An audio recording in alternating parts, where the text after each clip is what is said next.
You have to share this thing, right? You have to. No, not now. Just need to spotlight me now. Okay.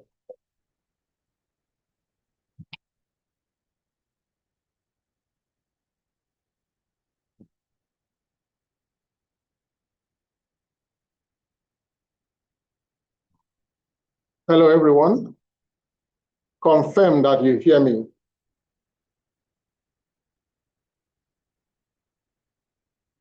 Can you hear? Okay, fine, fine. I've seen your emojis. Okay. Oh, great. Thank you so very much. Good morning, good afternoon, good evening. I know you're connecting from across the globe.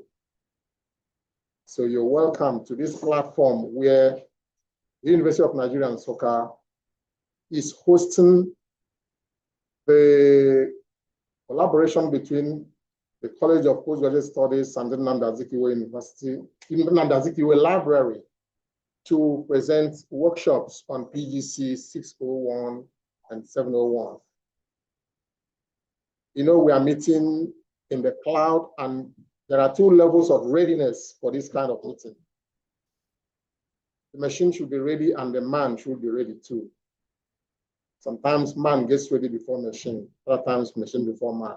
But two must be ready at the same time before we can have a meaningful deliberation. And now man and machine are ready. So forgive us for not starting at the appointed time. We really have to make sure that man, machine, we are ready at the same time. And this is just the time that these two parties are ready. My name is Ikenna Onwebuna. And my business this morning is that's morning from here, is to anchor this workshop. So thank you so very much. Pretty soon we will start with the national anthem. And I think we are ready for that.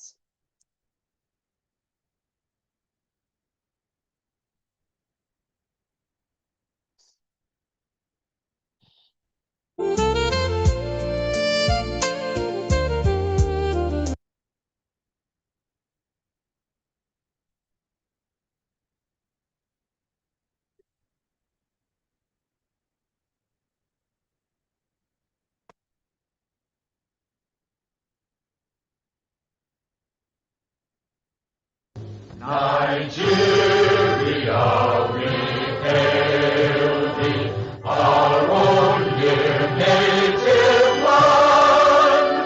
Though tribe and tongue may differ, in brotherhood we stand. Nigerians old and proud to serve our sovereign fatherland. Our flag shall be a symbol that truth and justice reign. In peace or battle honored, and this we count as gain. To hang on to our children a banner without stain. O God of all creation, grant this our one request. Help us to build a nation where no man is oppressed. And so in peace and plenty, Nigeria may be blessed. The University of Nigeria song.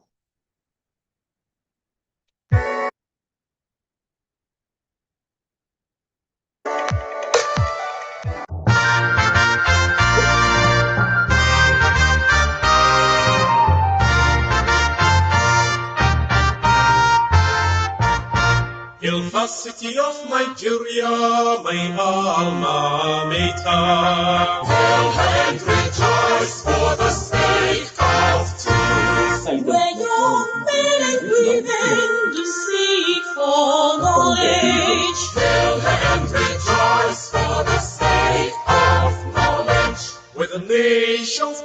angels to brood in the nest. Hail and rejoice, for unlovely tidings.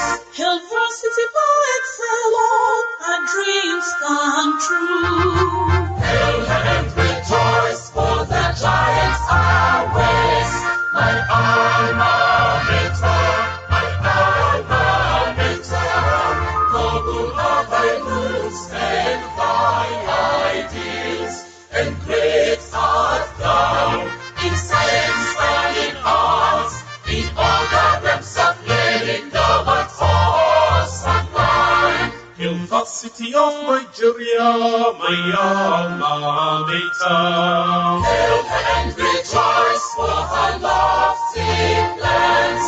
The versity that is sighted on soft green fields. Hail and rejoice, for her beauty's sake. Hail the city of our glory, the pride of our land. Hail and rejoice, for her light will shine. Hail from city poets, Lord, our dreams come true. Hail and rejoice, for the giants are raised. My alma mater, my alma mater, noble are thy roots and thy ideals, and great art thou in science and in arts, in all the realms of learning, thou art awesome mind. My alma mater, my alma mater, noble are thy roots and thy ideals, and great art thou in science and in arts, in all the realms of learning, thou art awesome mind.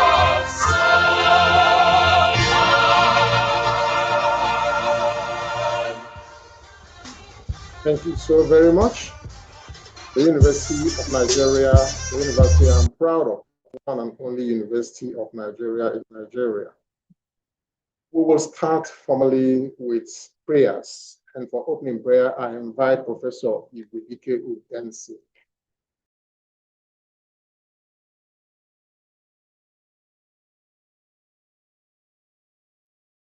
Okay. Let us pray. We pray in Jesus' name. Precious Father, we thank you very much.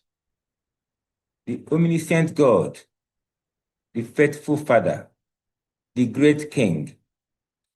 This is the 9th edition of these workshops. And over these 9 years, you have graciously guided us, granting success on every side. We want to say we appreciate you. We thank you very much. Lord, this 9th one shall be a success. That's why we're approaching you.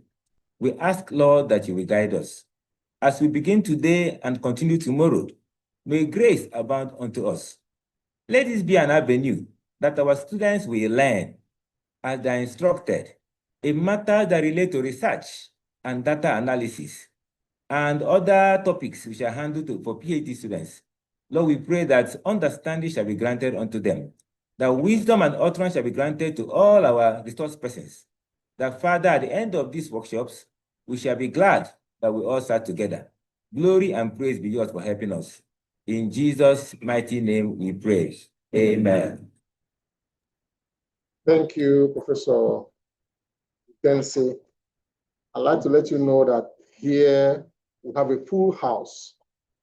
This committee for this workshop is made up of men and women who are committed to delivering quality.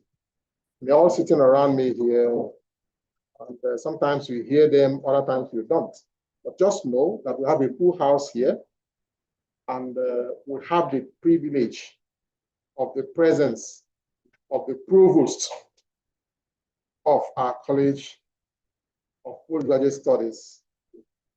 And I'd like you to get ready to listen to his welcome address. And It is a training session, and so you may need to have your pen and paper ready to see what you could jot from that address, because from right at this moment, the training has started. Every address, even from the prayer, contributes to what you stand to learn from today's workshop. I have the honor and privilege of inviting for his address the Provost of the College of Postgraduate Studies, University of Nigeria, Professor Malachi Ike Okwueze. Prof, you're welcome.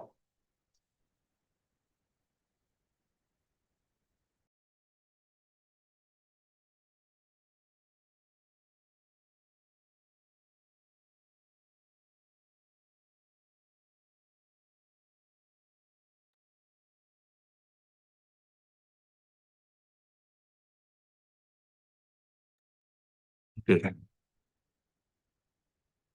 Thank you very much, Prof. Good morning to everyone. This is addressed by the acting provost of the College of Postgraduate Studies, myself, in the person of Professor Malachi Okwueze, on the occasion of the workshops on PGC 601, Research Methodology and Application of ICT Research, and PGC 701, Synopsis and Grant Writing, organized by the College of Postgraduate Studies in conjunction with the Nnamdi Azikiwe Library of the University of Nigeria, Nsukka, delivered this day, July 15, 2025. Protocols. The Vice Chancellor, University of Nigeria, Nsukka, Professor Simon Uchenna Otuanya, the Deputy Provost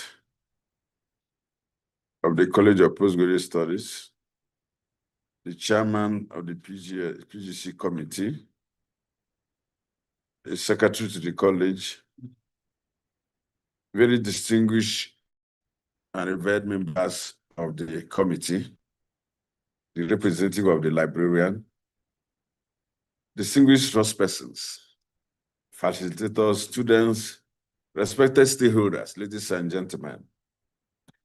It is my great pleasure to warmly welcome everyone, very distinguished resource persons, facilitators, respected stakeholders, and particularly our highly valued students to the 2026 College of Postgraduate Studies workshop on research methodology and application of ICT in research workshop and synopsis and grant writing. As you may well be aware, this idea of workshop organized by the college in conjunction with the Nnamdi Azikiwe Library of the University of Nigeria, Nsukka, was bettered by the recognition of the difficulties encountered by our postgraduate students while engaging the research our college's research-based postgraduate study programs requires. From experience over the years, it became obvious that many students have found themselves groping, floundering, and fumbling while trying to engage their studies and researches. This could be for various reasons, including perhaps because of the transition from postgraduate to undergraduate studies, where emphasis on research is less than the postgraduate level. Beyond this reason, it has also become imperative that even those used to research at this level need frequent retooling on research skills, especially in the ever-emerging field of ICT. Equally important is the realization that there is a declining ability on the part of government and other stakeholders to keep funding involved in education as high as it used to be. We are still counting on government for the foundational funding and including basic facilities. Researches can hardly be sustained without the intervention and support of varied stakeholders through the attraction of grants. Everyone not only needs to learn the skill of grant writing, but to continue to retool the skill of grant writing. In writing for grant or in writing research processes and results generally, verbosity is not a feature, hence the need for the synopsize your thoughts. That word is mine. It's a new English now. In precise words, stripping of every word that is dispensable. This is in conformity with the National Universities Commission guidelines to improve the production of outputs from colleges and schools of postgraduate studies across the country. Hence, the revised postgraduate studies curriculum approved by the Senate of the University of Nigeria.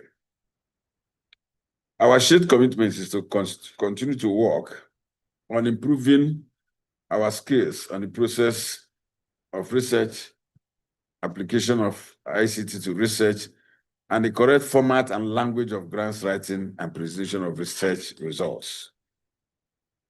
The impact of these near-decade-old workshops is becoming more obvious as the college consistently delivers on its mandate, strengthened by the University of Nigeria and Nsukka's standing as a leading institution that is functional, globally competitive, deeply research-oriented. As a College of Postgraduate Studies, our mission is to continue to advance research and development, foster innovation, facilitate knowledge transfer, and develop human capital for the global academic community. The introduction of PGC 601 and the PGC 701 into the college's curriculum is in line with this realization of that vision and mission. These workshops, which have been designed to have interactive sessions, practical demonstrations, optimize the objective to produce seasoned scholars, graduates who are globally well equipped to thrive in the new economy propelled by electronic technology from amongst you, our students. May I, in welcoming all of you once again to the 2026 workshops, which is open to all, but organized particularly for the 2025-26 cohorts, to take advantage of the vast opportunities presented by the 2026 workshops, delivered by carefully selected and highly sought-after resource persons and experts on the subjects of research, use of information technology, and grant writing. I wish you very rewarding presentations and active participation. May God bless you. Thank you.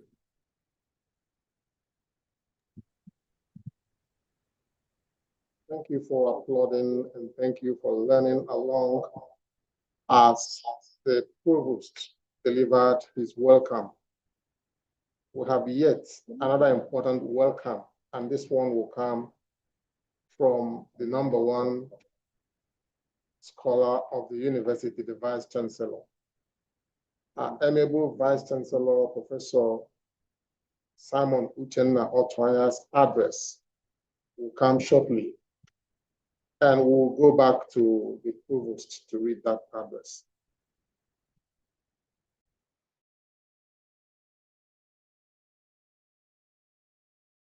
Of course, would have loved to be here to deliver this address, but is incidentally, unavoidably absent, and the DVC admin who would have represented him is also officially engaged elsewhere, just like the VC, and I've been asked to represent the Vice Chancellor and present his address. So permit me to just read the address as had already been written by the Vice Chancellor. This is an address by the Vice Chancellor, University of Nigeria and Nsukka, Professor Simon Uchenna Otwanya, on the occasion of the workshops on PGC 601 and PGC 701.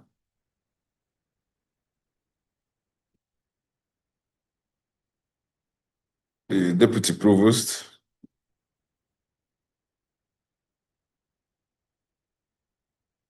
the Chairman of the PGC Committee, and distinguished members of the committee, the University Librarian, and her representative, the Secretary to the College, very distinguished stakeholders and resource persons, and our dear students. It is a distinct honor to welcome our distinguished staff and resident postgraduate students to this critical academic assembly. We gather today not to fulfill a curriculum requirement, but to advance our institutional mission, the restoration of the dignity of man through the pursuit of high-level academic excellence. The logic behind today's exercise is rooted in our commitment to global standards. In alignment with the National Universities Commission's benchmarks, the University of Nigeria Senate has institutionalized a three-pronged approach to research training. By handling PGC 01, PGC 701 at the college, faculty, and mental levels, we ensure that specialized knowledge is matched with rigorous methodology. What began as a foundational collaboration between the College of Postgraduate Studies and the Nnamdi Azikiwe Library in 2016 has now matured today. Today, in the 90th edition, we have transformed fully into the digital frontier, hosting this training in the cloud to reflect the very technology we aim to master. Our vision is clear: to remain a functional, globally competitive, and research-focused institution. However, a vision without a mechanism for implementation is merely a wish. PCG 601 and 701 serve as that mechanism.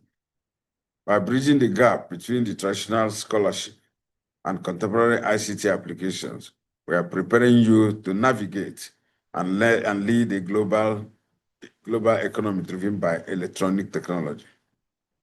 We are not just producing graduates, we are cultivating seasoned scholars capable of securing grants and conducting solution-based research that responds to the pressing needs of society. For the 2025-2026 cohort participating today, you are the beneficiaries of a program designed by hand-picked experts. I urge you to recognize the weight of this opportunity. The skills you acquire here, the synopsis writing, grant procurement, and digital research, are the tools that will define your professional relevance in the 21st century. As you engage with our facilitators, I wish you profound insights and the divine guidance necessary for successful deliberation. Professor Simon Uche-Norton, Vice Chancellor, thank you very much.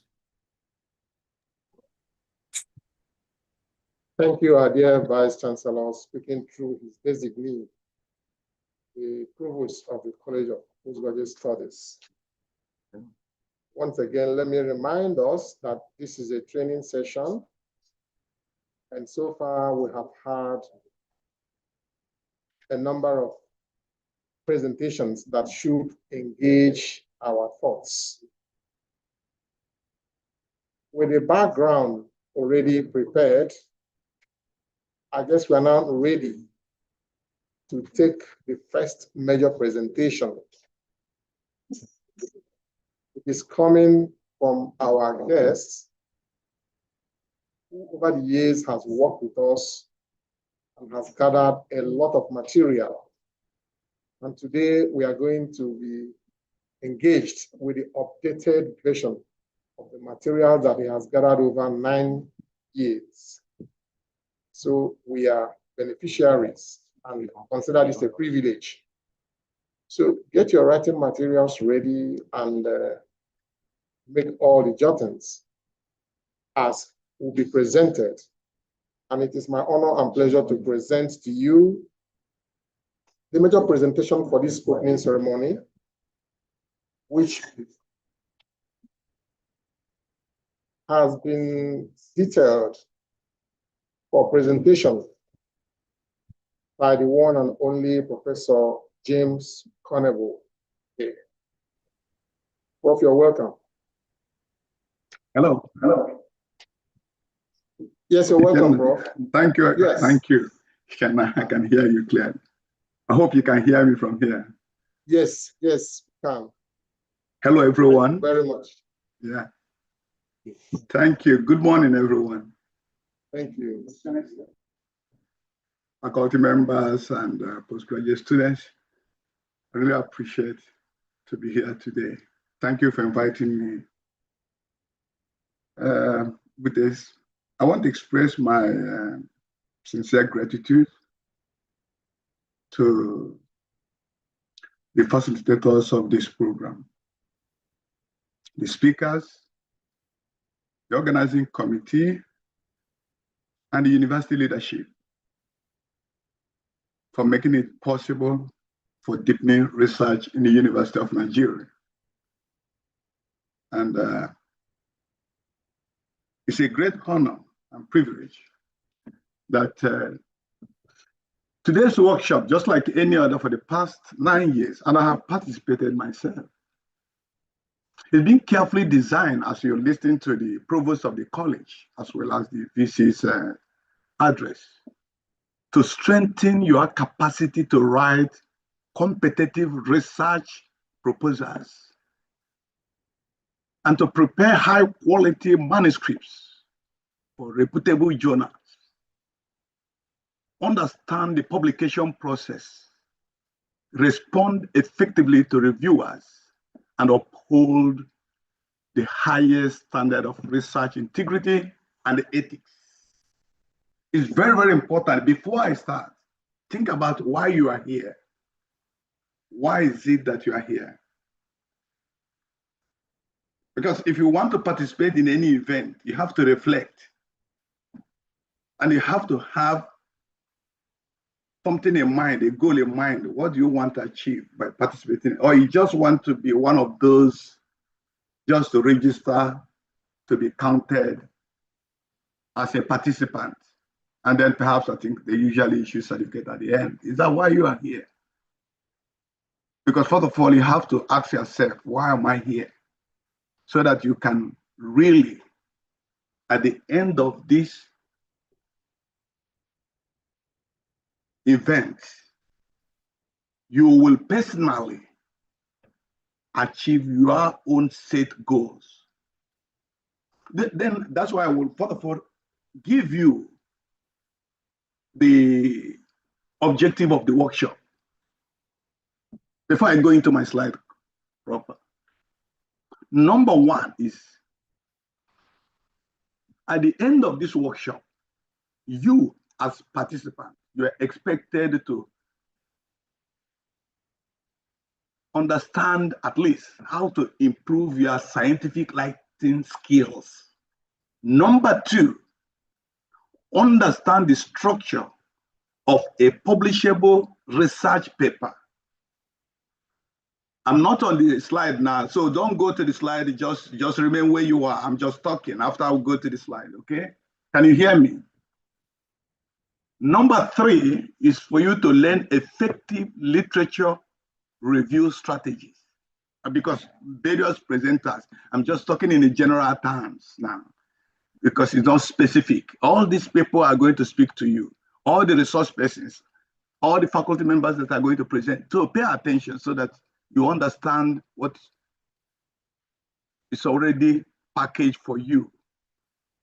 You are going to gain knowledge on selecting appropriate journals, understand peer reviews and publication processes, and then how to avoid common writing mistakes and plagiarism. And then how to now increase your confidence in publishing international. These are postgraduate school have over the years packaged all this to enable the students. I discussed it extensively when I met with the former dean of the postgraduate school in Sweden in 2018. And that was the beginning of my cooperation with the school. I was the editor-in-chief of Swedish Research Institute, was the editor-in-chief. Okay. And also, I'm also in charge of the writing centers, postgraduate writing center, Lund University, Sweden. So much of everything that students come across on daily basis, and it has been burning in my heart to give the same idea, the same knowledge, experience, everything to the university students, postgraduate students, University of Nigeria, and Nsukka. Because of course, I'm from Enugu State, myself, precisely from Nkanu West. So you can see the university is right there in my heart. Although I did not study in University of Nigeria myself, but I've studied on overseas. Most of my studies, bachelor's, master's, PhD, between Sweden and the US. I've been in overseas for so many years, but everything is in my heart to come home. And that's why everything I have, when I was called even for this presentation, I was supposed to be in, I'll be going to Minneapolis today. But I have to reschedule my flight because I couldn't have made it this morning because I wanted to participate in this program.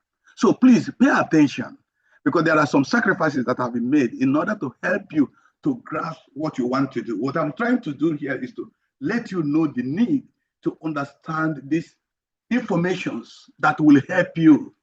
Perhaps you are not going to be perfect about writing or this, but at least you get the information that will guide you as you will navigate your postgraduate studies. And that's what I'm going to try to do this morning.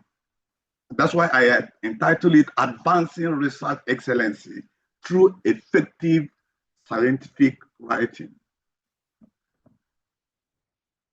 As you know, that research is the foundation of innovation, knowledge, creation, national development. However, underline it, excellent research alone is not enough. Research only achieves its full impact when it is communicated clearly, ethically, effectively through high-quality scientific writing and publication. And here, that's where we come here. As a postgraduate student, why postgraduate research writing? Why it matters? Why? Ask yourself that. So there is personal benefit, there is institutional benefit, there is national benefit, so many things. You have to think, if you go to the history of research writing and publication, right from the 17th century,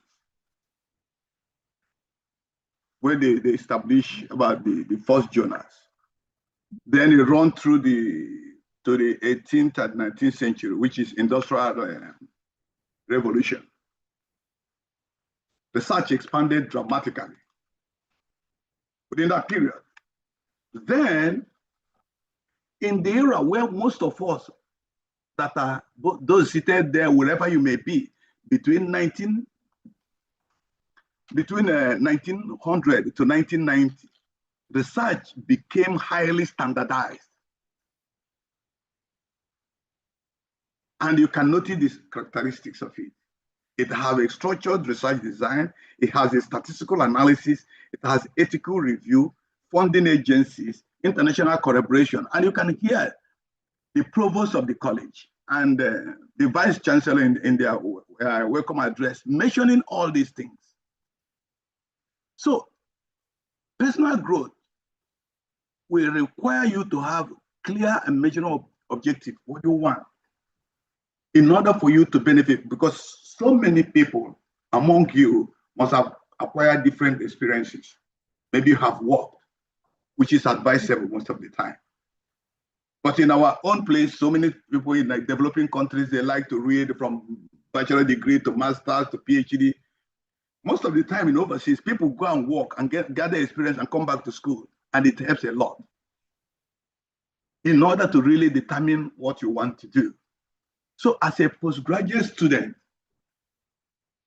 for your own personal growth, you need to have a clear, measurable objectives. And that will help you to determine what is it that you want to study. Because if you have personal objectives, you need to know where will you want to work when you finish school. Because as you know, most of the time, it's not about the master's degree certificate they employ you in your job. It's most often it's about your bachelor degree level. So by the time you come to masters, you must be very careful to understand what you're saying. It must align with most of the time what you have done before, so that you will have the whole background of everything, and then you are deepening into what you have already known.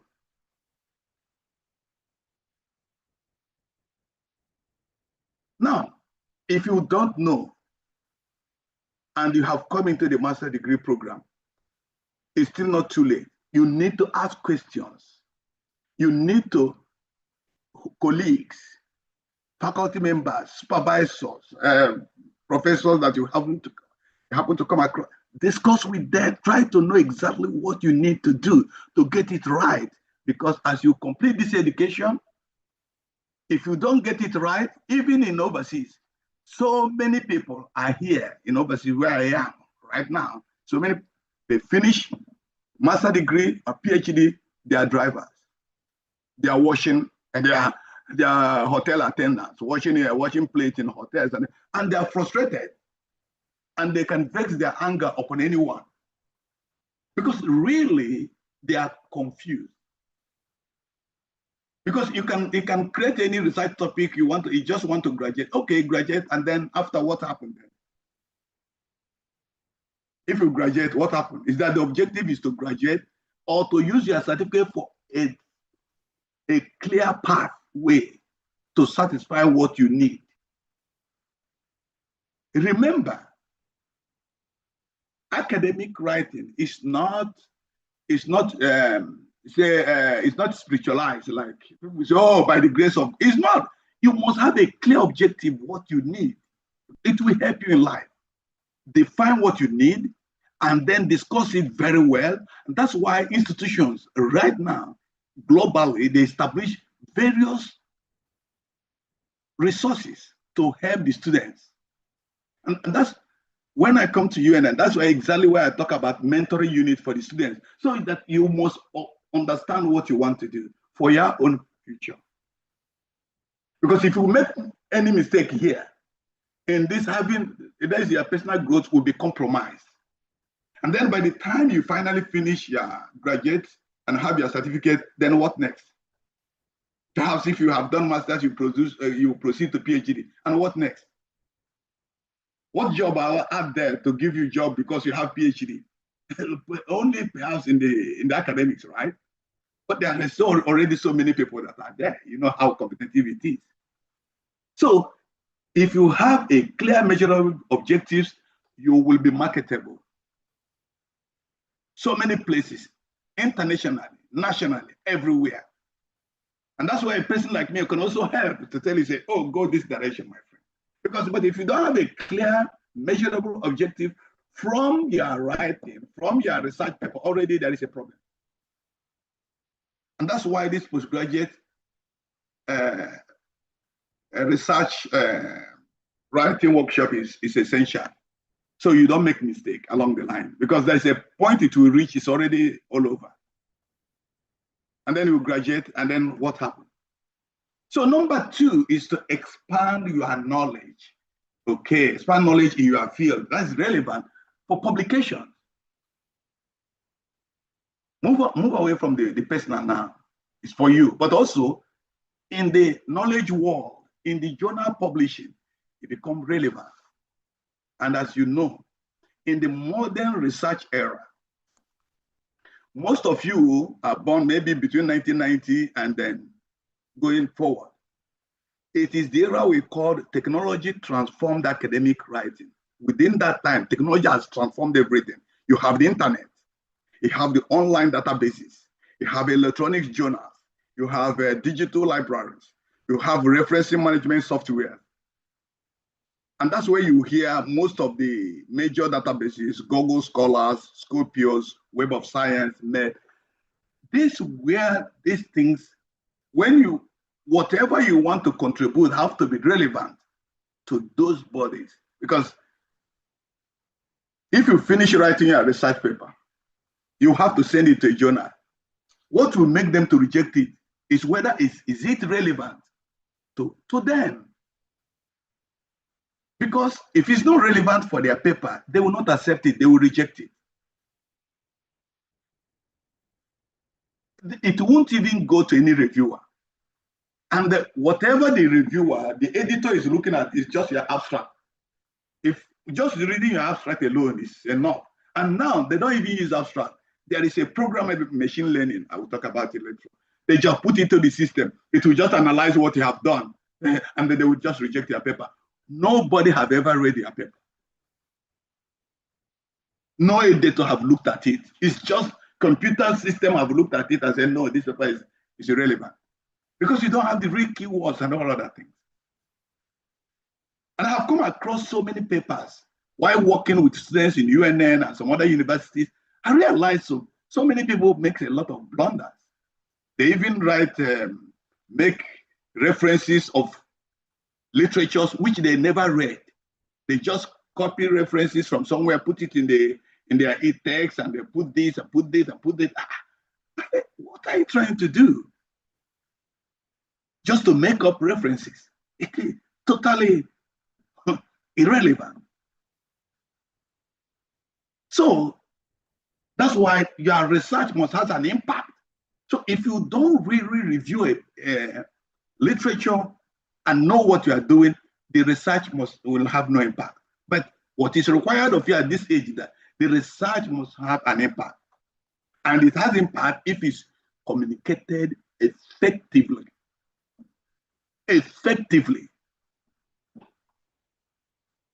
So you can see, and in this era, from 2022 to the present now, we are no more talking about digital revolution. What we are talking now is about AI and open science era. Most of you must have heard about it. Before I go to this goal, think about it. The era where we are now, we determine what you're going to do. Then before we come to, because if you think, before I go to this, the goal is exactly what the provost of the college I've already mentioned. He said the goal is to equip graduate students with essential knowledge and skills to conduct graduate research that aligns with the vision and mission of College of Postgraduate Studies. That is the goal of this workshop.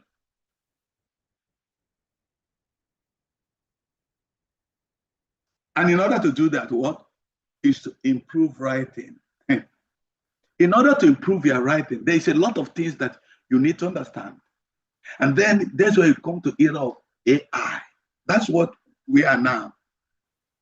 From 2020, from COVID-19, from 2020, we begin to think about this. AI have revolutionized everything. But what will it do for you? How will it improve your writing? Is it that AI will write for you? No. Now, what is important is, in this era, we have what we call artificial intelligence, machine learning, big data analytics, open access publishing, preprint servers, open peer review, research data sharing, all this. Then the AI tools which you are going to use in order to improve your writing is to help you what? You use the AI to generate literature summaries, improve grammar and styles, translate manuscripts, maybe written in different languages, analyze large data sets. It assists with coding and visualization, brainstorming research ideas. So, in essence, AI supports the writing process, but does not replace critical thinking, methodological rigor, or research responsibility. And many journals now require authors to disclose significant AI assistance and prohibit listing AI systems as authors. So you must be very careful to know that, so you meet up the publishing qualities and the ethics. That if you know all these things, then you come to have the confidence. I believe as you go into this workshop, there is a practical aspect of it, where in the classes, you are going to go from one class to another and everything. They must deal with these issues. And if you don't understand, try your best to make sure that you get who is delivering what. You can get in touch with that person later on in order to guide you so that you do the right thing. That will take you, go back to your personal growth. Because all these things will lead to your personal growth. Because at the end of the day, if you graduate and you do not achieve your personal goal, where are you going? So your personal goal should determine wherever you are going in life. And until you discuss it with those who knows what they are doing, then there will be a problem. So it's just early in your program. And that's why this workshop came into in this period to a kind of guide you and reach out to everyone, wherever they may be. Thank God for digital platform like this. Because I wouldn't have been in Nigeria right now in order to speak on this topic. But anyone can speak from everywhere. So it's essential, students, to bear in mind that in the world, things have changed significantly. And it's no longer in the manner we look at the paper. If you write paper, it's no longer the way we read it this time around. There's completely changed. If you are writing your master thesis or PhD dissertation, perhaps your professor and your supervisor can read it, they're okay, but honestly, if you want to publish it, it's a different idea entirely. Because if people read your paper several times, they start thinking like you, even though you are making blunder. And you might think that your paper is so good. But if you get another one who have never read your paper, a different thing will appear. Because your professors, of course, they have to read your paper anyhow it is. Why? Because they pay them to read it. That's why they pay them. Sorry, they have to read it. That's why they have to read. Even if it's very bad, they have to read it. It's not like the journal. It's a different thing, unless fake journals who are only interested in your money.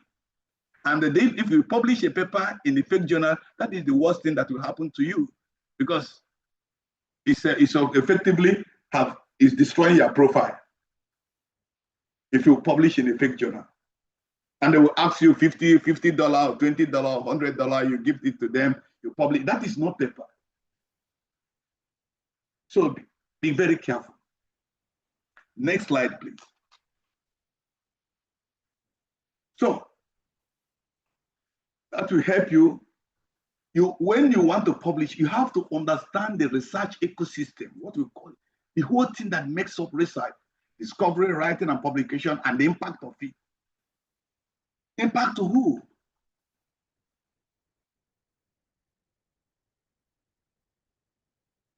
So in order to think about this, you have to think about the structure of this paper.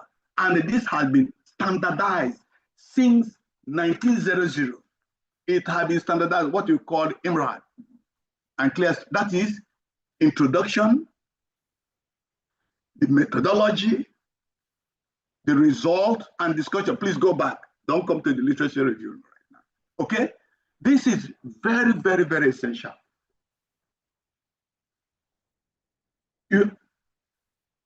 Before this thing this emerald, this is structure of the paper, how it is.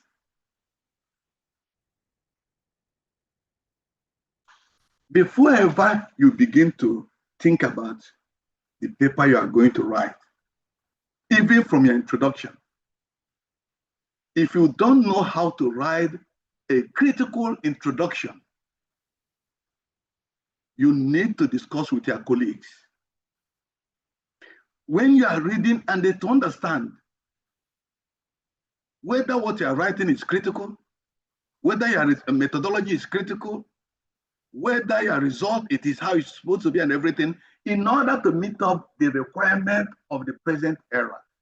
Honestly, you yourself, you must understand how to review the papers published by others. What do you mean by review? That means if you read literature published by others, you should be able to critically say this is right, this is wrong, and if you say something is wrong, why is it wrong? And then if it's wrong, what's supposed to be there? You cannot review a paper accurately without knowing exactly what is wrong with this introduction, what is missing there, or what's supposed to be there, what has done wrong in the methodology, what is it, has it done. And you need to learn that review in order to read, in order even to select a clear literatures that you are going to read for your own paper. So here is very important. And before you begin to do this, you also need to understand how to review other people's work that they have published. And if you have not known it, if you didn't do it in a bachelor degree program, in the master degree program, maybe it's not really integrated in your teaching and everything. Honestly, personally, you need to find out how to understand it in order to do well as you progress. If you actually have a clear personal objective goal. To the next slide. So, before you come to this literature review, and then this literature review, you know from the current trend, what is available today. You know that the era that we are in the era of AI and open science, AI could help you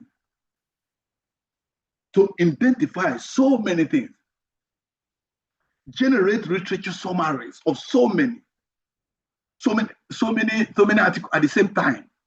You read it. It's not AI writing for you. It's not ChatGPT writing. No. It's to help you understand what you need to do. Okay? It will generate literature summaries. AI can help you in order to improve your grammar and style, but not to write for you. It's very important.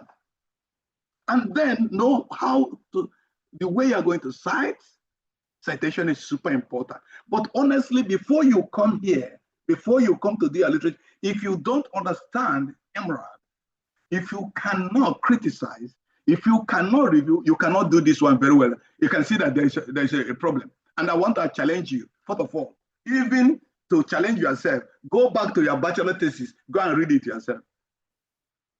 The bachelor thesis you have written or project, whatever it's being called down there, go and read it. If you are not able to find so many errors, so many things you have done wrong in your bachelor thesis or project, then you are not ready at all. If your own personal work, you will realize that, oh my God, there is some places you reach, you begin to laugh. You ask yourself, am I the one who did this work? Why is this so bad like this? And you could have, your professor must have given you A. You think that everything is so good because I got A grade. That's not true. The professor just give you grade because look at you have worked hard and everything, he just give you the A. Okay, you go fine. But that does not mean that you have become excellent in your project. No. Return back there. Go and read it and criticize yourself before even you criticize others, because in your own paper, there are a lot of problems. So many problems exist there. Very essential. If you don't know how to do it, you need to talk to people who can guide you how to do that. So that's why there are so many resources that could help students. And then you will hear about the presentation when we talk to you about so many areas of research that will, so that when you do literature review, you really do it and do it very well before the writing of it. Before you now begin to write it and put whatever that's supposed to come together there. That's not the subject I'm dealing with now. I'm talking in general terms. But if I'm going to deal with this subject, I have to break everything down, which is so huge. So it's very important that I'm introducing this to you. I'm giving it's like information season, if you like, in order to get prepared what you are going to come across as the workshop progresses to the next phase after the break, I think so. So it's important for me to point out all this so that you have it in mind before anything. That's why I make sure that I participate in this workshop today. If not, I wouldn't have been available to do this. But please think about it. The next slide. Then we come to the methods and ethics. The rigor, the integrity, and the reproducibility of your method is very important. And you cannot do this rigor if you really don't understand how somebody have done his work in a very not so good way. How can you know that your research is a method is rigor? What is it that you needed to do in order to make it rigor and the integrity of it? What can compromise the integrity of your research? You have to know that before we even talk about the ethics, which is even the foundation. Who will involve in your research? How did you recruit them? Your subject. So that's why it's important that you will have those, because you have come to the level of master degree program or PhD program. You are no more in the bachelor level. But it could be possible that even in the bachelor level, you did not understand it. And if we have not understood this in the bachelor level, it's not difficult here. In a master degree level, unless you have determined your personal growth, what is going to be, you begin to correct something from this basis in order to get it right. So you don't carry it, because you could carry it all over a wrong foundation and get to PhD level and even finish PhD level, but still the foundation is wrong and it's wrong. You cannot change it unless you determine to change it. And it requires a lot of work. Because I've seen a lot of things. Reading students' papers, maybe quantitative research, and they use SPSS and everything. But most of the things they have done, I asked them questions, because when I saw, I've identified hundreds and hundreds of errors in the statistical analysis and everything. When I asked the questions, none of the students could give me accurate answers. I said, why is all this problem? He says, someone help us to do the statistics, the SPSS, to run the SS. I said, okay, that's why now, because you don't know it yourself. And somebody will just generate it, the statistician, generate something and put it there. But you need to even understand exactly what this thing is. Even in their manipulation of data was wrong.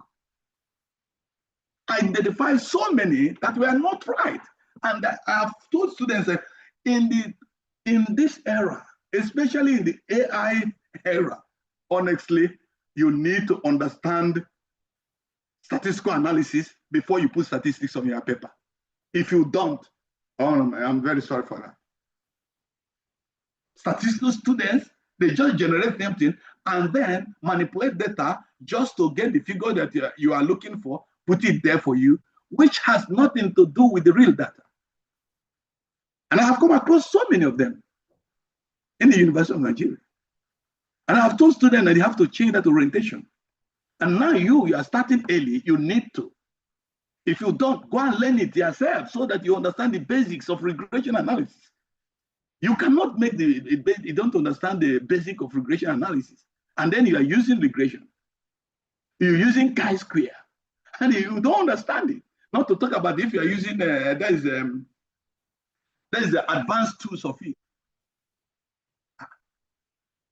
And then it's on your research paper. Someone have done this, and you put it there. Oh, that is totally a wrong foundation. So you need to be, when it's being introduced to the students that are doing the statistics, and many of them said, oh, well, in the bachelor degree, we didn't do that. And okay, and you are coming to do it here, and you're going to use it. You're going to use statistics in your research method, quantitative studies, in your research method, and you are going to compare data, and then use the tools to put it here. Think about it again. How can that be? The person seated there, he's not the statistician, maybe students or whoever that is there. He's not interested of what you are doing. He's interested in the money you are going to pay him or her to generate those things to you and put it to you, and then you give him, if now 10,000 naira or 1,000 naira. Okay, give it to you, you put it on your paper. It doesn't concern him really. But when the people who understand, people like myself, who review international papers, look at it, understand totally what they have done here is totally nonsense. And then when the person becomes frustrated, you will not even be able to publish the paper anymore. Then you find fake journal to go and put it there. In what way will it help you? How will it help you? Why, if you have personal objective, there is personal growth, you will already prepare, because there are people who will see it. Perhaps from the place where I'm sitting myself and everything, I say, yeah, this thing is good. There's international network. This paper can go here. This person can link up with this. And that's what I'm interested to do. But I cannot do it in a paper that totally fell below standard. So ask yourself a question, what do you want to accomplish in a master degree level? You must ask yourself that question to help you to make progress. Because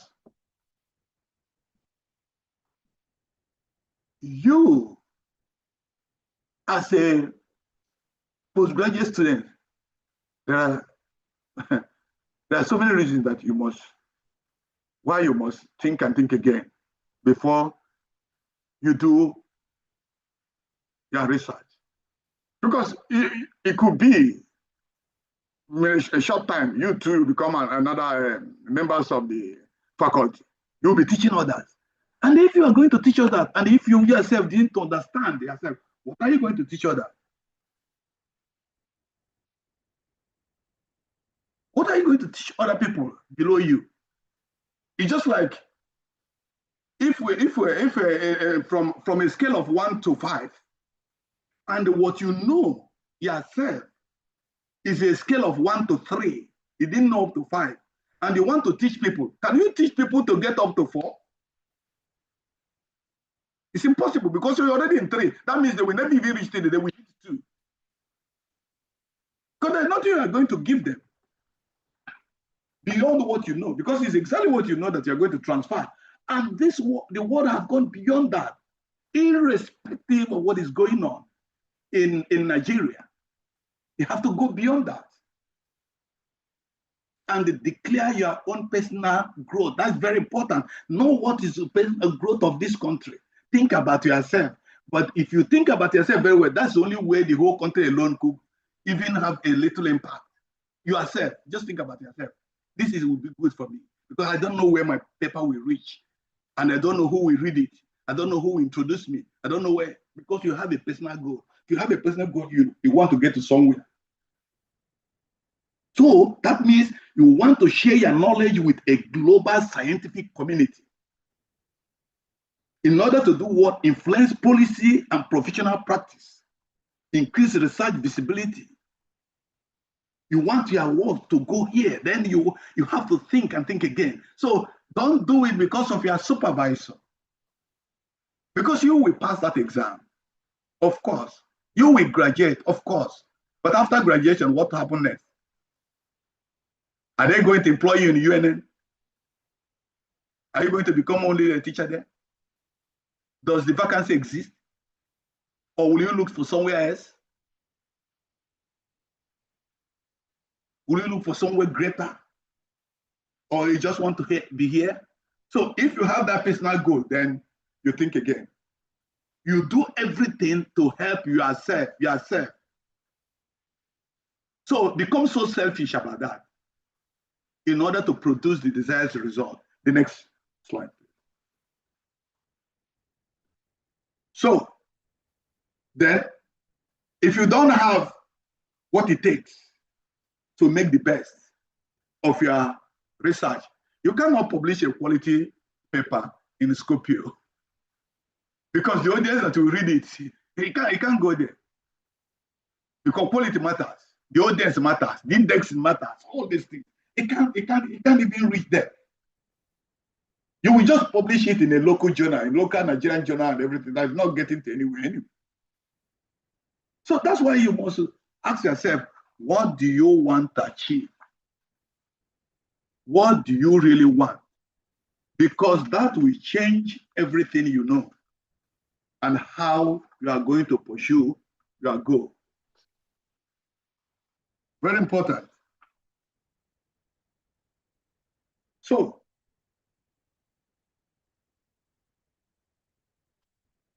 one, in order for you to publish here, successful researchers consistently demonstrate one, curiosity and originality. Number two, critical thinking. Number three, strong methodology. Number four, clear and concise writing. Number five, ethical research practices. Then, number six, persistence during peer review. And you have to be ready for continuous learning and improvement. So if you are not reaching out, if after this workshop, you cannot learn how to work. There is objective, I've read objective for you for this workshop, but honestly, you cannot get it. Highest in a scale of 1 to 10, maybe if you do very, very well in understanding what is going to go on in this workshop, you can get 3. What happened to 7? Except you reach out to all the people that are concerned and how it is programmed and all those delivering so many informations and lectures and everything, and understand how you are going to continuously and persistently follow up. That's what will make the difference. Not only about today. Because if you saw today you finish, they wrote, you have been registered as a participant and everything, that's nothing. You have to go beyond that. Because it's very important. And that's why I think that I should come to this and talk about all this for you to understand. And then shift whatever I want to do. And then when I talk to, thank God for the chairman of the organizing committee, Professor Yusi Okoro, he said, oh, we need that you. I said, okay, sir, and I will be there. Because I appreciate the chairman a lot. That's somebody I respect a lot. He talked to me that he wanted me to be, I said, okay, I will go into, I will schedule my flight ticket in order to participate. Because of him, specifically. If not, I will not be available now. So, think of, and he called me several times. Think about the effort. You are not there, but he was making the effort persistently. Call me again, call again. He called me even day before he's there, said, no, I have already submitted my PowerPoint. I said, sir, I will be there. There are people who are working to make these things work, to make everything work for you. You will not understand. So whatever information you are getting, pay attention to it, because people are sacrificing to make sure that this workshop holds for you to help you in your journey. But if you travelize it, it's left for you. But I think you should be very, very, very prepared to do what is happening for your own personal interest, to take you to where you're going, because it will significantly make a difference in whatever you want to do. Okay? Next slide. Yeah, I've talked about being professional, of course, evidence-based and timely. That's what I've been talking about. Responding to reviewers, you must be patient. Not that they hate some. I've read somebody came to me, he said, look at this journal, these people are not good, they have been rejecting my paper, this and this. I said, what do you mean? He said, oh, they don't want the public paper from Nigeria, this and this. I said, okay, send me the paper. Let me read it. I read it. What I pointed out on that paper, I pointed out something that is so wrong in that paper 115 times. He couldn't believe. The person who reviewed it pointed 38. Think about the difference. Now he realized, because when I say this thing is not right, I will tell you why it is not right, and I will explain this is what it should have been. He come to realize. When he realized, he came back and said, I'm very sorry for what I've been talking about. I never knew that it was this way. As of course, nobody is reviewing your paper in order to bring. They want to publish it, but he didn't talk. I said, go and do a lot of these things. He said, okay, sir, I'm going to go and do it. Okay. Eventually, even he took the paper after about 2 weeks, he came back and said, I've done. I said, oh, even the citation that he had in his referencing list, many of them are totally fake. It was putting up a citation that was never even read by, it never even cited in the paper. Even whatever, I said, what are you still doing? Do you think you will manipulate and have your way for your paper to be published in this kind of journal? It's impossible. Maybe you're going to look fake journal and publish it. Now then I became hard on him. Say, this is wrong. Why do you manipulate things like this? Is that how to think? It's wrong. You just put all the literature referencing list and everything, put all these things. About 45% they are totally fake. And you put it there. And then look at what you have written. Even the structure of your paper, it's nothing. And you think that this journal will publish it? I said, okay, that's why you are writing me, say you wanted me to include my name. I said, I don't include my name in any person's paper. I don't do that. So it's irrelevant. So we have to be professional. When they send you, follow adequately, stage by stage, to understand what is wrong. Because everything you have to do have to be evidence-based. And then submit it as when required. So be prepared as a graduate student, because it will help. If any of you, how many of you that are participating in this program, I don't know, maybe you're about, I'm seeing about 300 participants. I don't know how many are students. Even if not 200 of you could get it right, it will help. But if at the end of the day, 200 people listening to lecture and everything, and at the end, maybe even 10% did not get it right, then there's a big trouble. Because eventually you are going to graduate to do what? Why do you come to do a postgraduate study? Most of you might have in mind also, you're going to be a faculty member. After some few years, if you do the right thing also, you become professors, just like any other person seated there, because the young shall grow now. You know how they say it in Nigeria. Right? Because that's where you're going. But you have to be prepared. Because whatever we give to you today, whatever we impact on you today will affect each and every one of us. If I train a doctor very well and everything, it's fine for me, because if I go to hospital, I will receive a good treatment. If I train a bad doctor, they will also kill me one day or kill any of my relations, my friends, because I have produced something that is inferior. So many of you might be governor tomorrow, or director of this, or this, or this, or my general, army general, this and this and this. With the same thing that you have done, if you prepare you very well, you can be able to prepare. Otherwise, the system is already compromised. And once a system is compromised, everything will be wrong. Because the ball thrown to the wall must surely come back to you. It's a cosmic law of the universe. If I train you very well, if I'm going to receive any services in Nigeria, I'm sure what I'm receiving. But if you are not correct, I'm going to receive the same.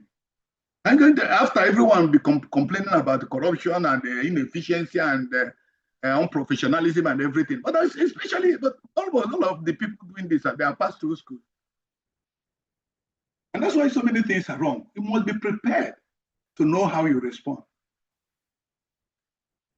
Because I come across so many things, and that's why so many things go wrong, because of the way we package things from day one.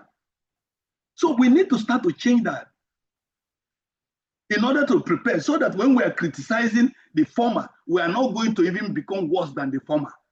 Because if the former is already wrong, what are we going to do now? How are you going to prove that? So just tell yourself, let me prepare to do the right. If I can do the right, no matter however it's bad, the situation, I could contribute wherever I am, wherever I work, I will be one among millions who are not going to do it in this way. Let me do it this way. Please be prepared. That's exactly what UNN, postgraduates, they want to do. That's why in 2018, Professor Patience Osadebe, that's when he spoke to me that we want to change things in UNN. We want to make things, we want to make students to think critically and how they write and everything. I said, okay. Will they be able to pay consultancy? And then I will come. He said, oh, we don't have the money and everything. I said, okay. I will speak with my wife whether I'm going to do that. Go to Nigeria. After I spoke to my wife, he said, okay, can we? I said, I can do that. I can forget about here. After all, everything is not about pay. And that's why I decided to come down to Nigeria to help. And nothing more than that. No pay, nothing. You can ask the professors who are sitting down there or the provost of the college, whoever knows me. I just have it in mind that something has to be done and done rightly so that we get it right. And you could do your part. Irrespective of whatever that is going on. Next slide. Okay. You know, this one, those people that are going to talk on library and everything, they're going to talk, I'll tell you much about plagiarism, you know, poor structure, weak methods. They will talk about it, but I'm just talking in general terms. Then we talk about it, point out what plagiarism is all about and everything. Most of you must have come across that, even in your bachelor degree program. Then you understand a poor structure. I've talked about what will make a paper to be of poor structure and the method weak and everything. It's all about doing something in the right way. Originality, critical thinking. If you lack originality, if you lack critical thinking in your writing, if you like. When we talk about critical thinking, it's almost what is critical thinking? Everybody say I'm a critical thinker. What do you mean a critical?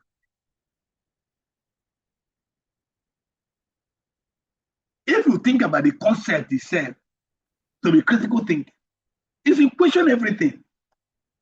You don't take a concept, you don't even take a research. Somebody cannot say, this is my result. At the end of the day, the result is this. Oh, go back to the paper. Start from the method. Start from, look at the literature review. Look at the research method.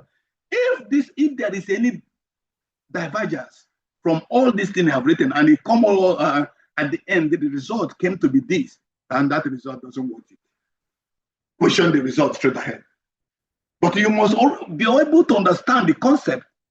It's just like when you're fashioning out theoretical framework or conceptual framework. How can you be able to craft a clear theoretical framework when you don't even understand the theory and the gap that exists between the theorists, and then be able to create what you want your paper to look like? If you don't understand it, you only understand this. James said, Emeka said this, according to Emeka, this is not paper. You have to, each of the line, you read it, you understand what they're talking. You come, you know that, then he come by and he says something, say something. This one, this is it. And then what you are presenting will become so serious. Otherwise, everything is weak. The same thing, it goes to method. Your method will be weak because it's not critical in what you're doing. You're only making descriptive. So you need to go beyond that to avoid the pitfalls, which you might be able to go through with your supervisor or even external examiner, but not in publication. If you are dreaming to have that in international journals, maybe if that is the only way you want, just to finish and go, then fine. You might be able to get through with that, but not in international journal. Next slide. Yeah, but if you are seeking for visibility, citation, policy, innovation, then you have to do something that is very, very serious.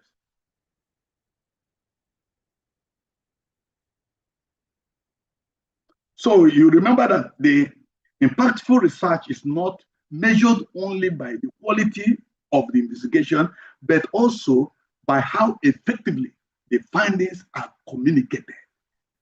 That's why by the time you publish it, they will look at everything you have done. So it's not joke.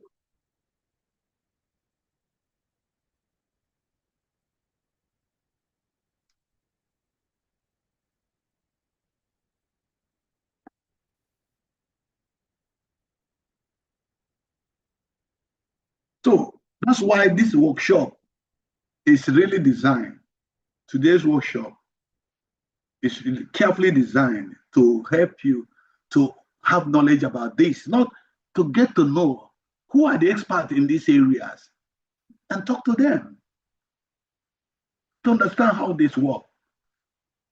You cannot write a grant writing without knowing all these things. It's easy to write a grant writing if you understand what I'm talking about. You can just write any much of design, that is a grant writing you want, and they collect money you want to collect, go and do a research. But if you don't, whenever you go to them, they reject it. Those people who will review it, they will just reject it and return it back to you. Perhaps if you put one professor's name who is popular and everything, they can approve one for you to go ahead. So think about what you are doing.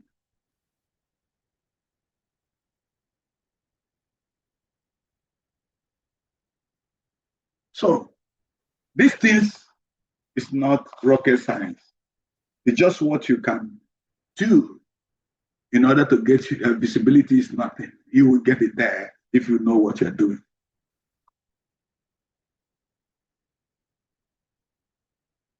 So for you to have visibility, you must understand the structure of a publishable research paper. You must. Then you must learn effective literature review strategies. You must. You must understand the peer review and publication process. Yes. So you must, all these things, for you to have that visibility. Next slide. So we are coming to the end of this.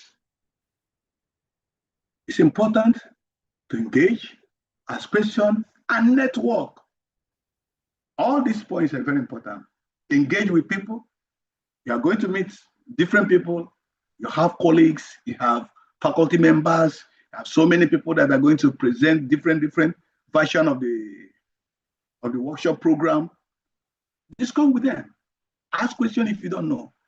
Try to network with others, because this will help you eventually in your journey to be a successful candidate of master's or PhD program. So get ready for that, because that will help you to get to where you are going. There is no two ways to that. Okay? The next slide. As we are closing, what I want to say here, I want to encourage each participant to leave this workshop not only with a new knowledge, but also with renewed motivation to publish quality research that contributes meaningfully to science, society, and sustainable development. Therefore, together, let us write with purpose, publish with integrity, and make research count. Okay? I thank you and wish you all a productive, engaging, and successful workshop. If you want to reach me, you can see my email. Thank you very much. I appreciate it.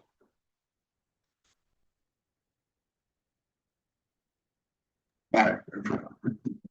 Thank you so very much, Professor James Carnival. Okay, so students, we can have a few questions, and if you raise your electronic hand, we'll be able to identify you. And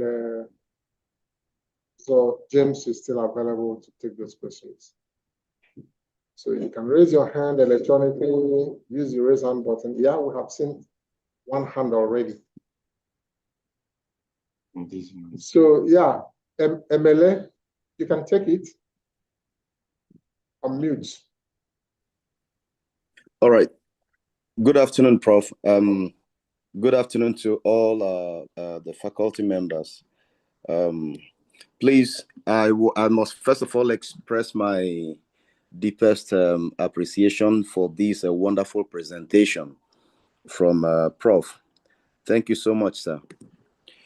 My question has to do with when you were talking about the use of AI to summarize documents or to summarize literature at some points.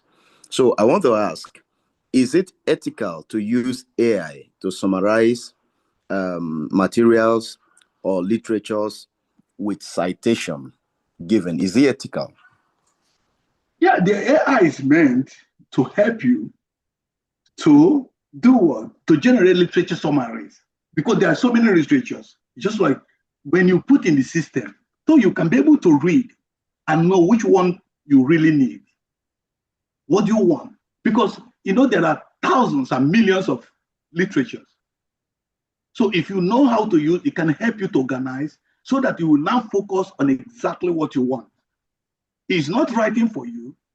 AI support the writing process, but does not replace critical thinking. Yes. Or methodological rigor, or researcher's responsibility. So AI is not to write for you like you go and say ChatGPT, right? That is totally nonsense. Yes. It's just to help you to organize what you want, just like you can use calculator to say 10 times 10 is this. So it's not like the thing that is going to do it, so you use the calculator to do the job that is supposed to have done manually. Do you understand?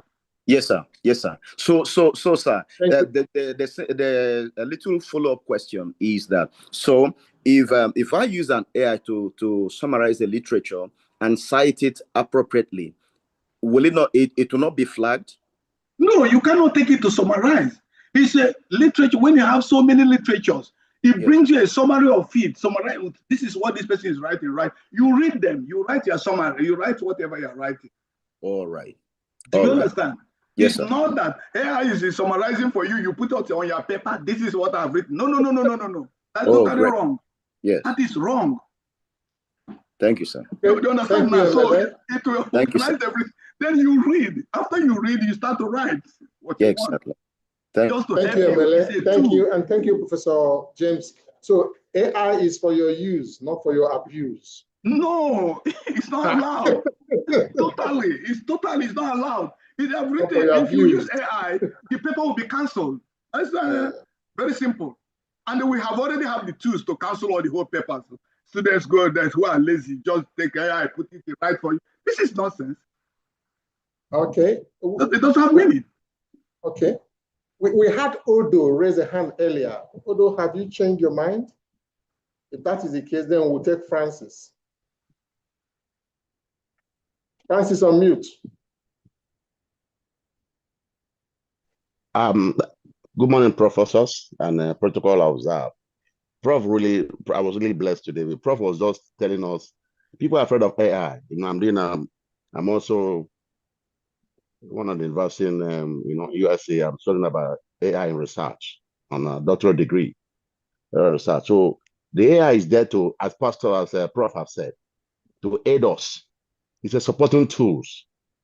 So what they can do is to prompt the AI. You know, if garbage in is what also garbage out. You talk to the AI, this is what I want to do. By the time the AI bring those things out, you are the one to use critical knowledge. You are the one to use your mindset to now choose what you want that will aid your research. Because if you copy from AI, they will cancel your paper because what they call plagiarism.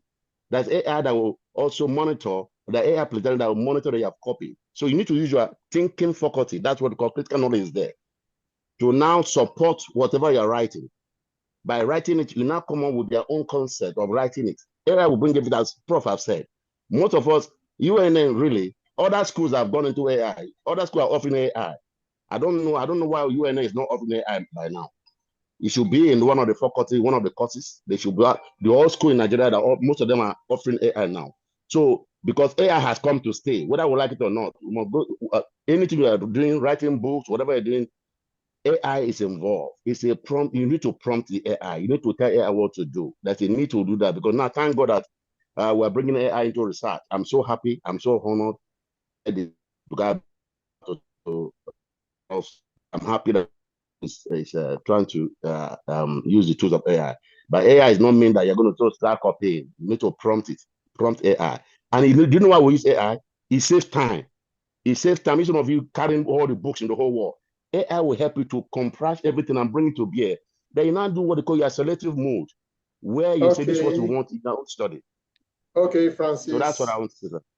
Thank you very much. Thank you. That's correct, Francis. Thank you for that. You didn't ask any question. You just gave your opinion. That's okay. Thank you very much. We will take Chineye.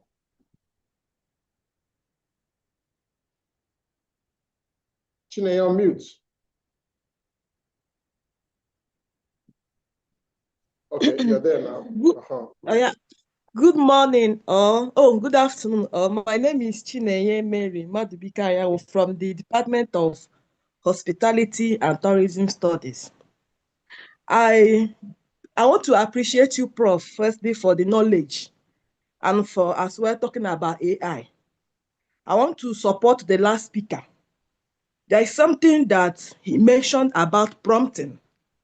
I want every one of us, I want my fellow colleagues, because AI has come to stay, to know the art of prompting. Prompting AI is very, very important in our research because it's what you give AI that AI will give you. AI will just generate everything all over the internet and give you. So it lets for you to pick out the ones you know, and picking out the ones you know dependent on you, on how knowledgeable you are about AI. Thank you very much. Okay, Chineye. I was thinking that when you said hospitality, you were going to take us to item 7. So I was on the lookout for welfare, but you didn't go there. That's okay. We'll take Yusuf now. Yusuf, on mute.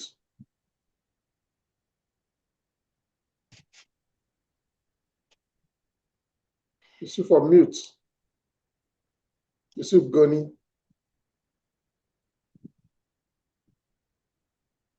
Okay, if Prince is ready, Prince on mute. Prince Christian. Whoever unmutes first will get the floor. And if none of you is able to unmute, we'll move on. That's part of the training, okay? Man-machine interaction. Let's see if Nemeka is ready. Whoever unmutes first gets it. Nemeka, you can't unmute too. Eliasu, you're declining. Okay, Kenneth.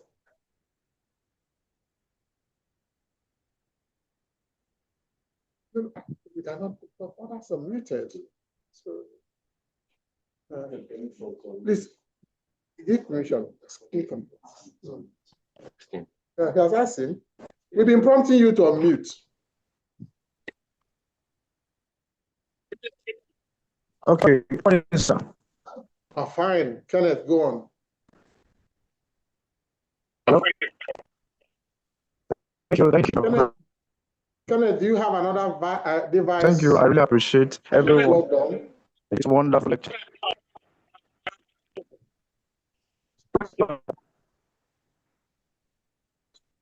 Kenneth, do you have 2 devices close by? Or is it your network? Oh.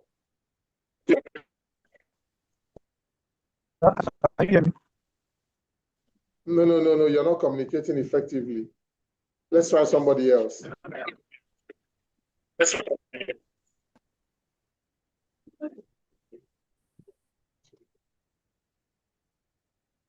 Okay, Abba, can you attempt?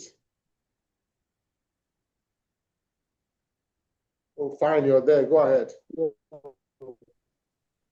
Abba, go ahead.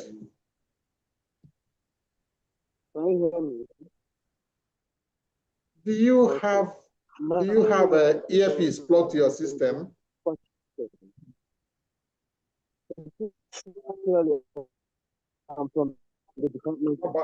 Your volume is very low. Yes, sir.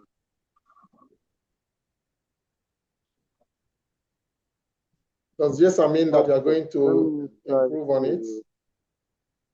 or that you're comfortable with it? Can you hear me now? Great. Yeah. Good morning. Can you hear me now? Yes. Can you hear me now? That means you don't hear me now. Go ahead. Okay. Mine is a question. I'm from the Department of Geoinformatics and Surveying. Okay. My challenge, and particularly even in my MSc, I face a little bit of challenge as regards to validating results. And most of my research requires validation. So in a situation whereby one does not have enough data for validation, what will actually happen, particularly in journals, in terms of what Prof was talking about, visibility, citation, and in policy making. So how can one be able to carry out a research, and then due to lack of or availability of data, one is not able to validate their results? So hence the shortcoming in terms of trying to publish papers. So how can one actually overcome that? I don't know, because what kind of research are you carrying out that you don't have enough data? Because there are millions of data in the whole world, millions. That means either that you have not understood where to locate the data. Maybe your knowledge is limited. I can assure you that the data of whatever you want to research today in this world, you will find so many everywhere. But the only thing that if you lack the knowledge that is required to locate the data, you can't find it. You just put a keyword that will lead you to nowhere, and you will say there is no data. If you want to send such research to international journal, nobody will accept it. It's not an excuse that I didn't find data. No. Because they know it's there. That's why you need to link up to researchers who have been in that field. Reach out to so many people. That's why I'm talking about colleagues, network with faculty members. I'm also there. Reach out. They will tell you, go through this way, get this data. But you cannot say that you cannot find a specific data. No. And no any journal will accept such a thing, no matter whatever you want to research. Because each thing you want to write about already, there is a concept that even guide you in doing that. How did you get the concept you formulated to say, this is how we are going to understand this research? Okay, thank you, sir. So reach out to people, reach out to faculty members, reach out to a person like me, reach out to anyone that you think, they will tell you, my friend, this is where to go. And then you get the data. And then you continue with your research. And then the earlier you do it, the better. Now, not when it is so late, because you need to go back to square one. Thank you, sir. Incidentally, the next two trainings will take care of this problem, if it is truly a problem in this world of global outreach. You have access to nearly every library in the world while you're facing your computers. So just like you were told, I mean, the person who asked the question, just get ready.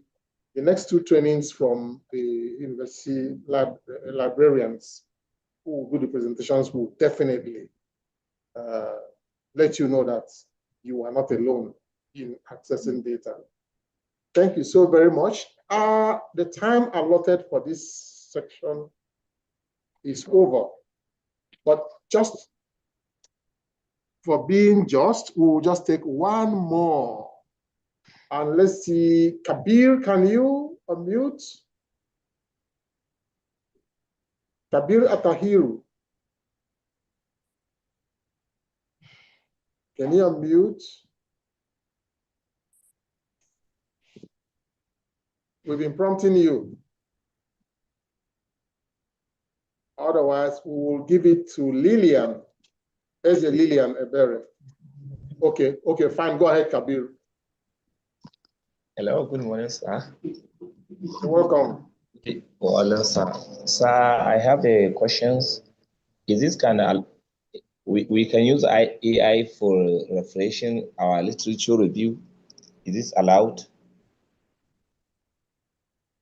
Like as I said, AI is not to do literature review for you. It is a tool that you will use to organize what you need to read. And then you write your paper, because if you use AI to write, the paper will be canceled. Very simple. It's not allowed. Do you understand?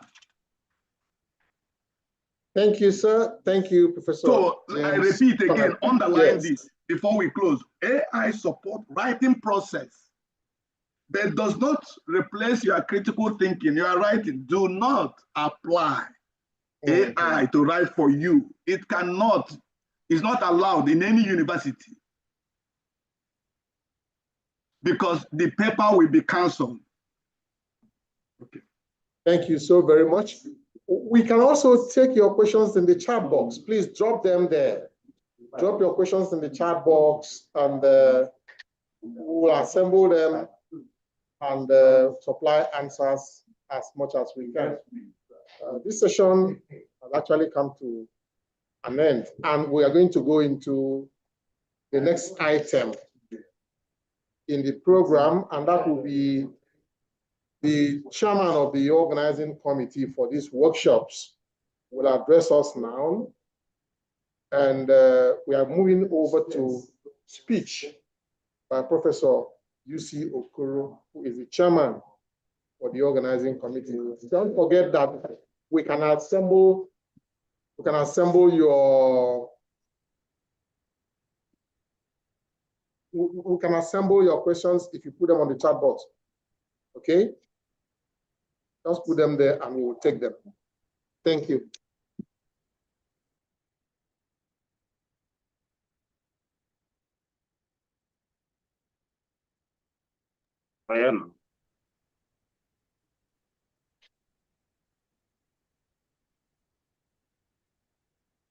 Well, I thank you so much, the moderator. I think this morning's program has come very nicely. Let me observe the already laid down protocols.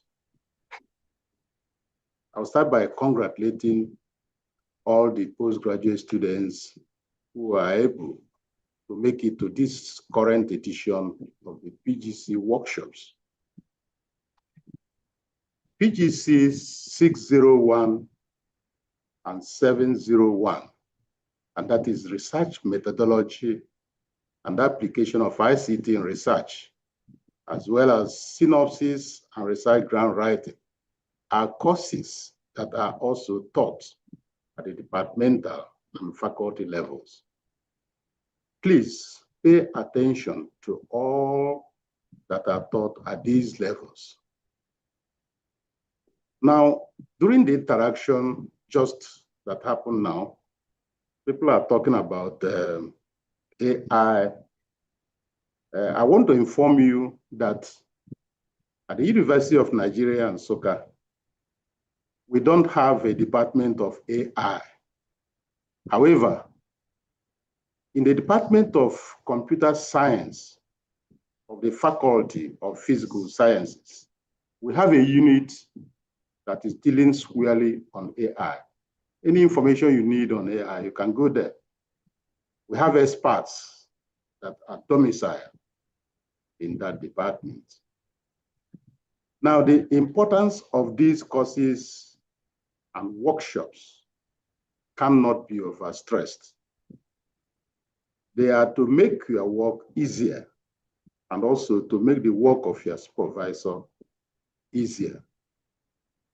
Please pay attention to what is taught about the use of library, and of course, the management of references. They are to enable the student graduate at record time. For those of you at the PhD category, you'll find that research today is very costly, and you may need some money to do your research.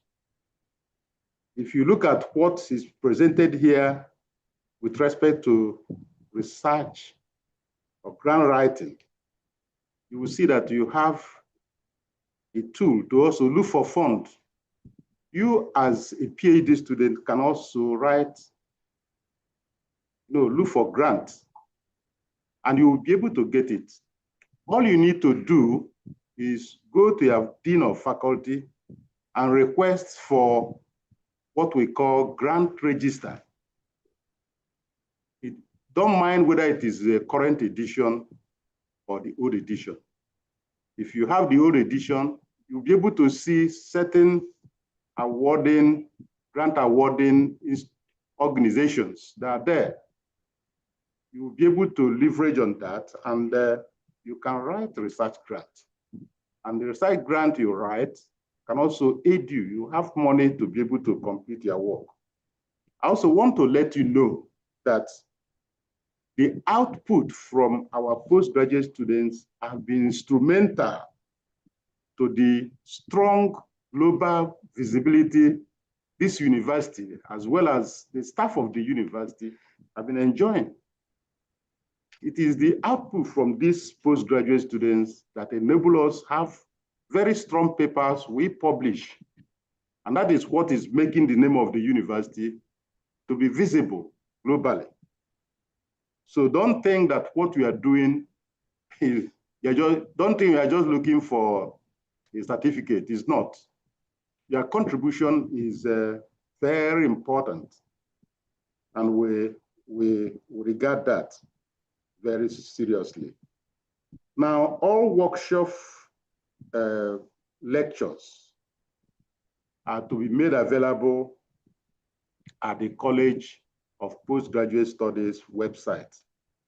At the end of these workshops, we're going to arrange and upload all the papers to the website. So if you don't get much today and tomorrow, you can easily go to the website and download these papers and have them in your phones, and you'll be able to read them, refresh on them, reflect on them, and they will help you to be able to do your work. Now, we are interested in students graduating at a record time. Many students bring about they are not being able to graduate at a record time from experience. And that is the reason why, if you look at what is taught here with respect to synopsis writing, if you listen to synopsis writing, maybe by tomorrow, and you download that paper and be able to look at it critically, you see the reason why some people, especially those at the PhD category, they spend almost more than a year in order to get the title of their thesis approved by the School of Progress. It's just because people are careless. They're not able to follow guidelines and properly do their synopsis to be able to now graduate at record time. I hope you know that if you don't participate in this workshop, you are not going to get the university certificate, even when you have completed your work. So those who have been dodging, not appearing to participate, I think they're wasting time, because at the end of it, if you are not part of what we are doing, when you finish and you want to go and get your certificate, you will not get it. So that's why we take this workshop very seriously, because it has been helping us over the years. The students are able to bring out good quality research work that is helping the university to move forward. So let me start by thanking all those of you that are able to be here today. So you have done well to be here with us. I would also like to thank the Vice Chancellor and his team. I also like to thank the Provost of the college and all those who are assisting him in the college. members of the PGC committee have been very, very hardworking to see that we mount this program. The director of ICT and his team, and the technical support we have been enjoying, I will say thank you to all. In fact, all the resource persons, we show our appreciation to all the resource persons, because without them, what we are doing will not have this weight as we have it today. And let me particularly thank the plenary speaker, Professor James Konebo, who has been very, very supportive in what we are doing. He has been able to suspend all that he wanted to do today just to be with us, because he told me his flight was to take him to Minneapolis this morning, but he tried to change the itinerary, and we are lucky he's here. But also I thank Professor James Konebo sincerely. He has done very well.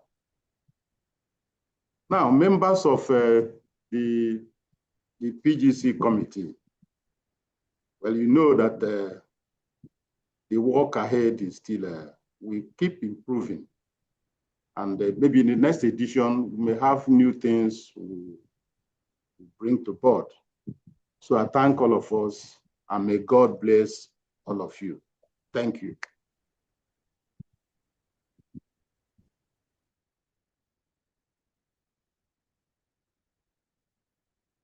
So you see Okoro for thanking us and for the closing comments.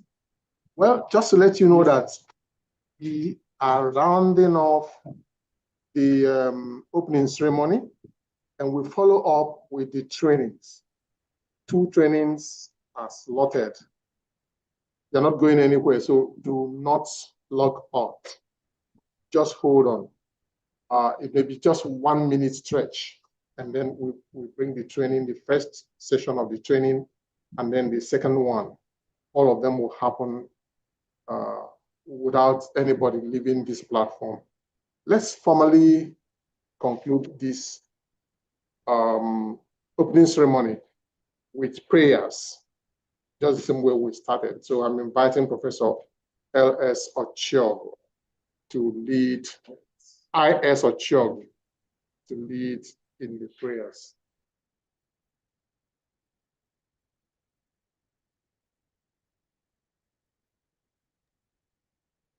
Let us pray.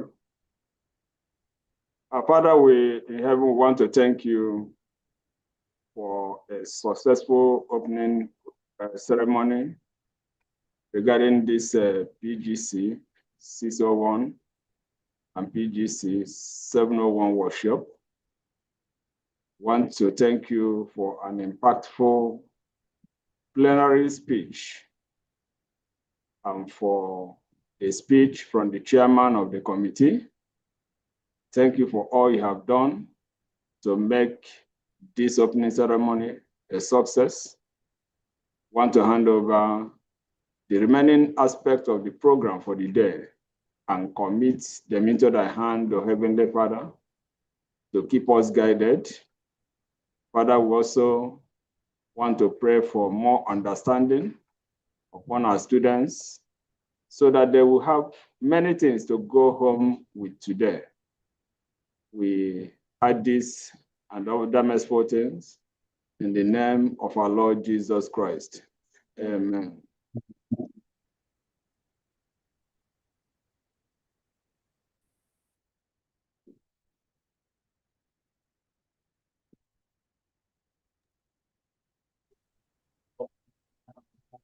So we are there now, just a minute stretch. You may want to grab your bottle of fluid or get up and sit down, stretch your legs, whichever one that suits your convenience. Just to let us on access to electronic resources and use of Turnitin for similarity check as a vehicle for expanding the frontiers of academic integrity. That's why I said that some of the questions that you're asking will be answered in these sessions.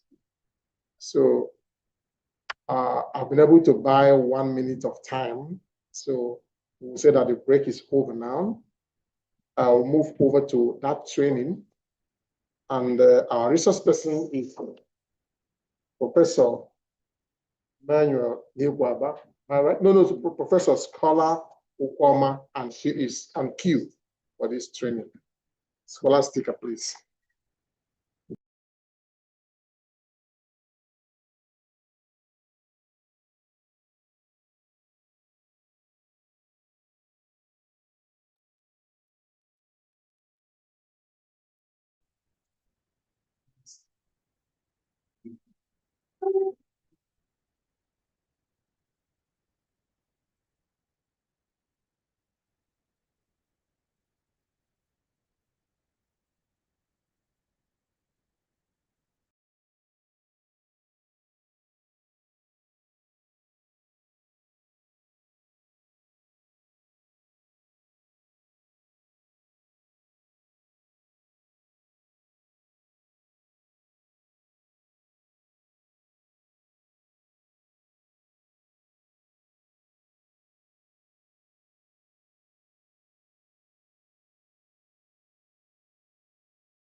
Thank you so much. And welcome back to second section. That's the training aspect of it. We look at, like the moderator said, on access to electronic resources and use of Turnitin for similarity check. Vehicle for expanding the frontiers of academic integrity. As introduced by the moderator, I am Professor S.A. Ukwama.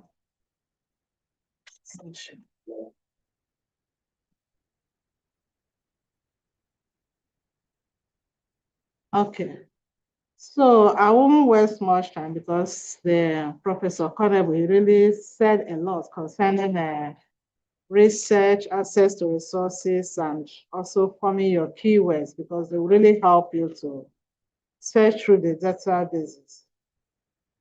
So this is the outline. So at the end of this presentation, as a student should be able to know the online resources available at the University of the Nnamdi Library, University of Nigeria, Nsukka, and also know some of the search strategies to adopt in searching for information.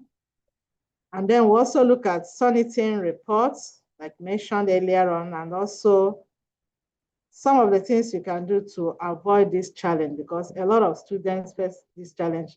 When they finish their work, they're about to present, they start having problems because they didn't do their work right from the onset. Okay, so that's just the introduction. I'll go straight to, when you want to do a search, the first thing you need to do is to have your keywords. It's important because, you know, these databases, they are being indexed by experts from different fields, and they use some keywords. You don't need to rely solely on one keyword. No, you need to have synonyms, maybe 3 or 4 or 5 of them. You can even do building up concept to do a search, because these databases, they have interface that will really help you to combine some of these keywords when you do your search. So it's very, very important. Try to have your keywords related to your concepts or your variables you're dealing with. When you do that, you can use Boolean operators. You can use something like and, or you can use or, you can use not. The and will help you to narrow your search. That is telling the system that you need 2 concepts together in whatever information the system will retrieve. But when you use all, you are broadening your search because you're not trying to tell the system any of these concepts, you're okay with them. That will make your result to be so much. Then when you use exclude concept, you use not, you're also trying to limit your results. So it depends on what you want. Like the keynote speaker said, you need to have something in mind. What do you really want to achieve from this, your research? So also use of quotation marks is also very good because it also helps you to limit your result. And also using advanced search. That is when you know the title of the work you want to search for, the date and all the rest of them. So it will also help you to be more specific, unlike using a simple search where you get a lot of materials.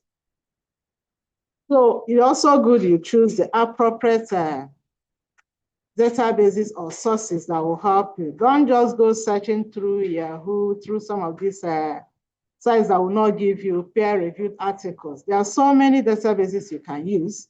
You can also search through Google Scholar. They also give you peer-reviewed articles. They will really help you to build up your research work. The university library website is also there for you because the university subscribes to a lot of databases. And it's unfortunate that most of our students, we don't use these databases. They are there. Either maybe we are not aware of it or we don't know how to use it. So that's the essence of this workshop. To put us through, we'll go through one of them. So with the idea and knowledge you have in one, you can explore the other ones. You can also search through government or official sources, depending on the information you want. There are so many of them will give you authentic information that will really help you to back up your study. Visit the international organizations like World Bank or UNESCO, depending on what you're writing, or even in your grant writing, or you can also look at them, look at the areas they're interested in. That will really help you. So these are some of the databases we have. We have the ProQuest, we have the Research for Life, Science Directs. So I'll just run through briefly, then we'll now go straight to look at these databases and have a practical session on it. So these resources we have there, some of them are open access, some are IP-based. By open access, we mean that you can access them without payment. That you have access to it, that the open access does not mean that they are not relevant. No, many of them are very, very good databases and resources. It's just that somebody out there, they have paid, either the authors have paid for it, or maybe some organizations have really paid for it, so as for you to have these resources free of charge. Then some of them are IP-based, like I said, or you can use password and username. So these are the ones the university paid for. So most times the service providers, they insist that you must be on within the university internet before you can access it. Or they can give us password and username to enable our students log in and users use these databases. So it depends on the agreements between the service provider and the institution. So,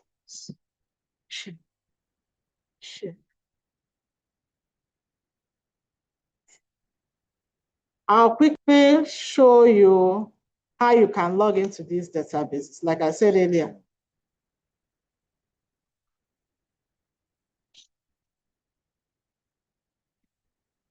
so I'll just show you how you can navigate, search through these databases from our university websites. I know many of you, you're familiar with the University of Nigeria Nsukka website, so it's not a new thing to you. That's why we link these things to the website so that you won't have the problem of typing the wrong URL or whatever address. So once you come to the University of Nigeria Nsukka homepage, you have the libraries there. From here, you see a drop-down button here. Just place your cursor here.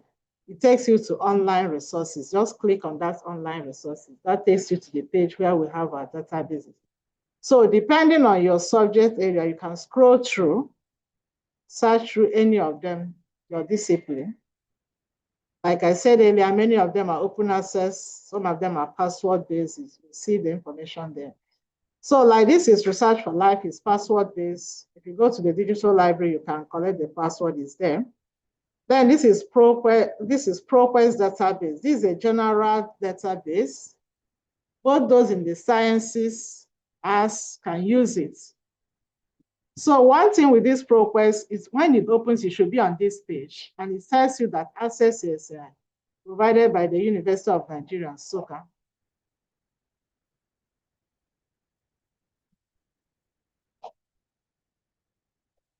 Okay, so you can do your simple search. You can do your advanced search if you want, but I will advise you to do a simple search so that when you get a lot of materials, you can now refine to get to reduce your result depending on what you retrieve from the database. If I just do a simple search using the term artificial intelligence,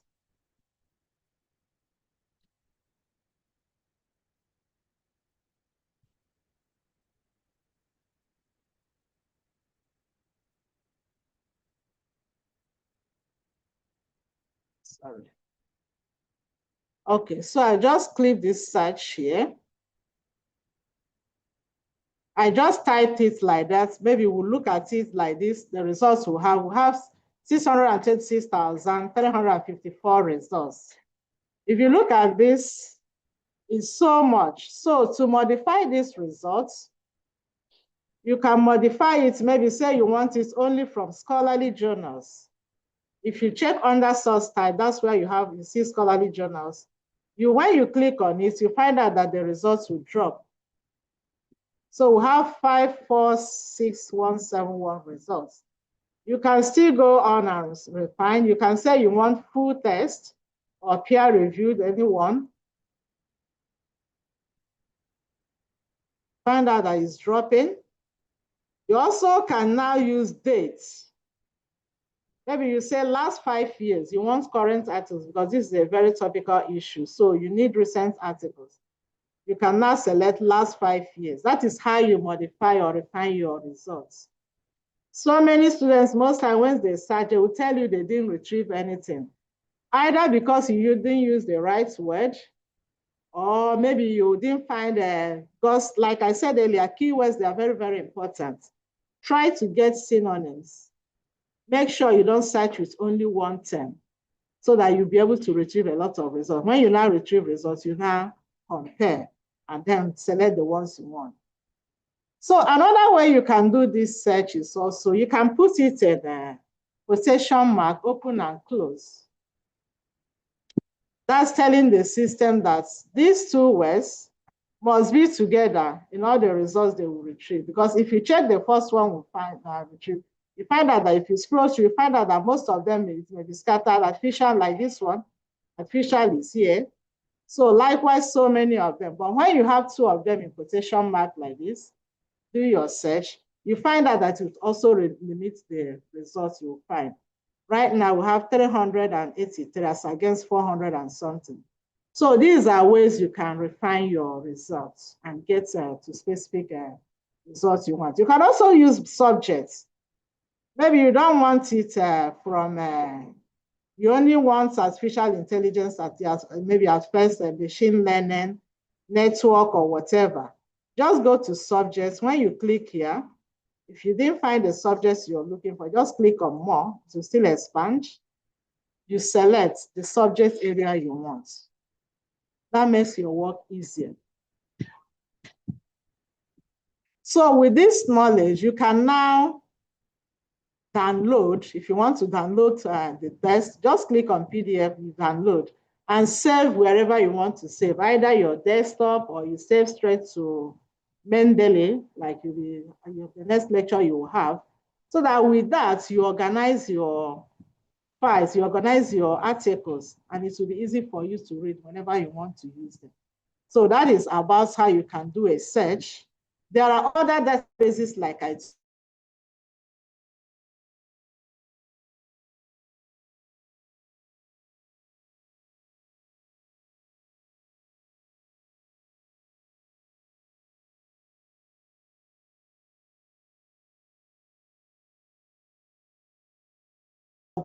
you can do that journal search. If not, it's better you do article search. This is an interface of a directory of open access journal. So you can do a search here, article search. you select article, but if you want to search for a journal, you select journal. So depending on what you want to search, you search through. So the same way we refine the results to limit our results is also the same way you refine any of these databases. They have similar features. You can also search, if you want to set maybe from in all fields, you select from in all fields or from title. So depending on what you want, you need to be specific and focus on what you want to achieve. So that is about how you can do a search. That is about how you can do a search, then refine your search results, then download.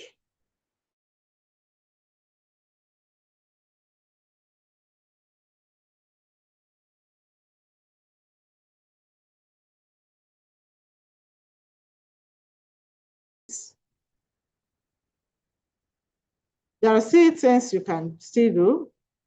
It's either you save your desktop, like I said.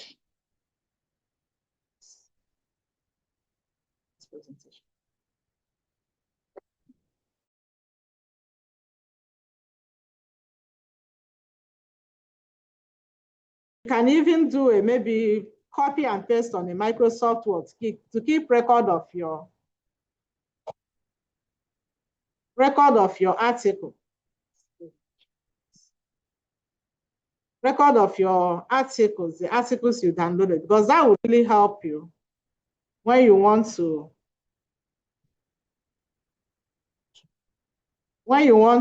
do your work, because most times you may find out that a work you cited or you used, you don't even have the citation. That's why most of the time you find students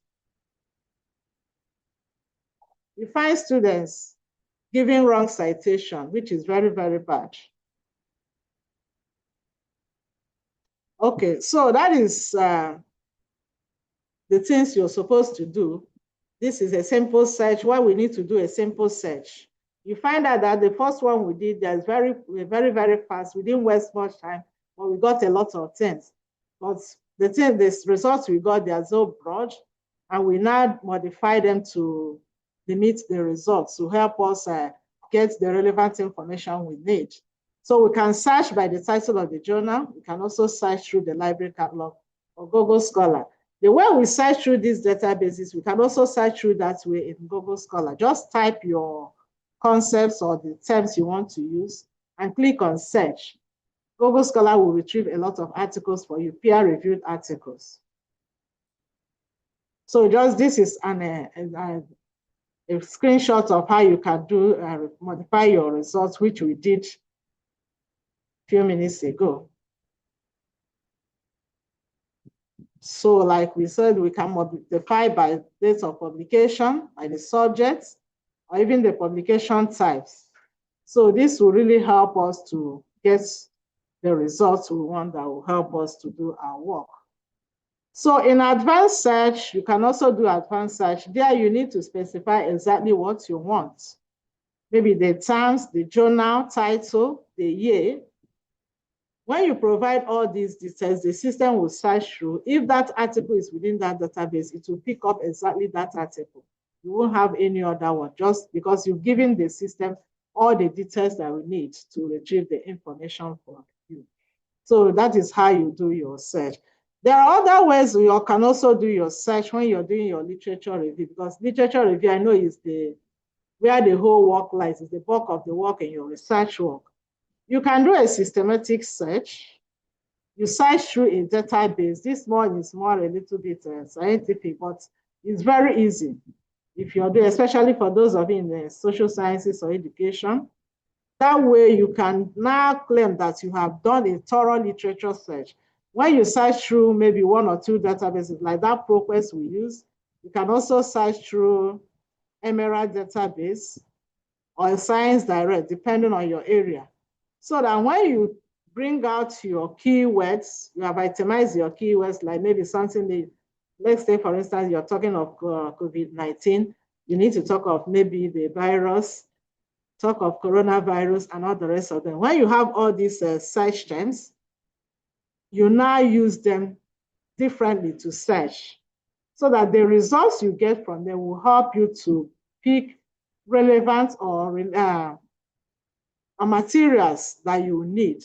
Because if you limit yourself to one search term, you don't know what other the indexers that index those databases, the terms they use. That is why you need to broaden your search, your keywords or your search terms. Don't restrict yourself to one. That is why students, when they search, they will tell you, I'll search through the database, I didn't get anything because you didn't do a good search. Try and have more keywords when you're doing your search. So when you do this kind of search, with those keywords, you search through the database, you can combine your search, build a search query, combine your terms, so that after searching through, you get all that is related to that your topic. And then from there now, you can check the relevance. You check through and then see the ones you want to use for your literature review. At the end of the day, maybe you may get up to 100 or 200, but when you do all these checks, all these modifications, you may trim them to maybe 50 or 60 or 70. Now then start opening them and reading them one by one to pick the relevant information you want. Like the speaker said earlier on, AI will help you summarize, but it's not proper for you to copy the AI results or whatever you got and paste in your work. I will show you when we get to Turnitin, because sometimes we do these things and think we can get away with it, but there are systems to check all these things. It's just very easy and very clear. So let us not waste our time. Let us do a thorough work from the beginning. Let's take that pens and do it once and do it once for all.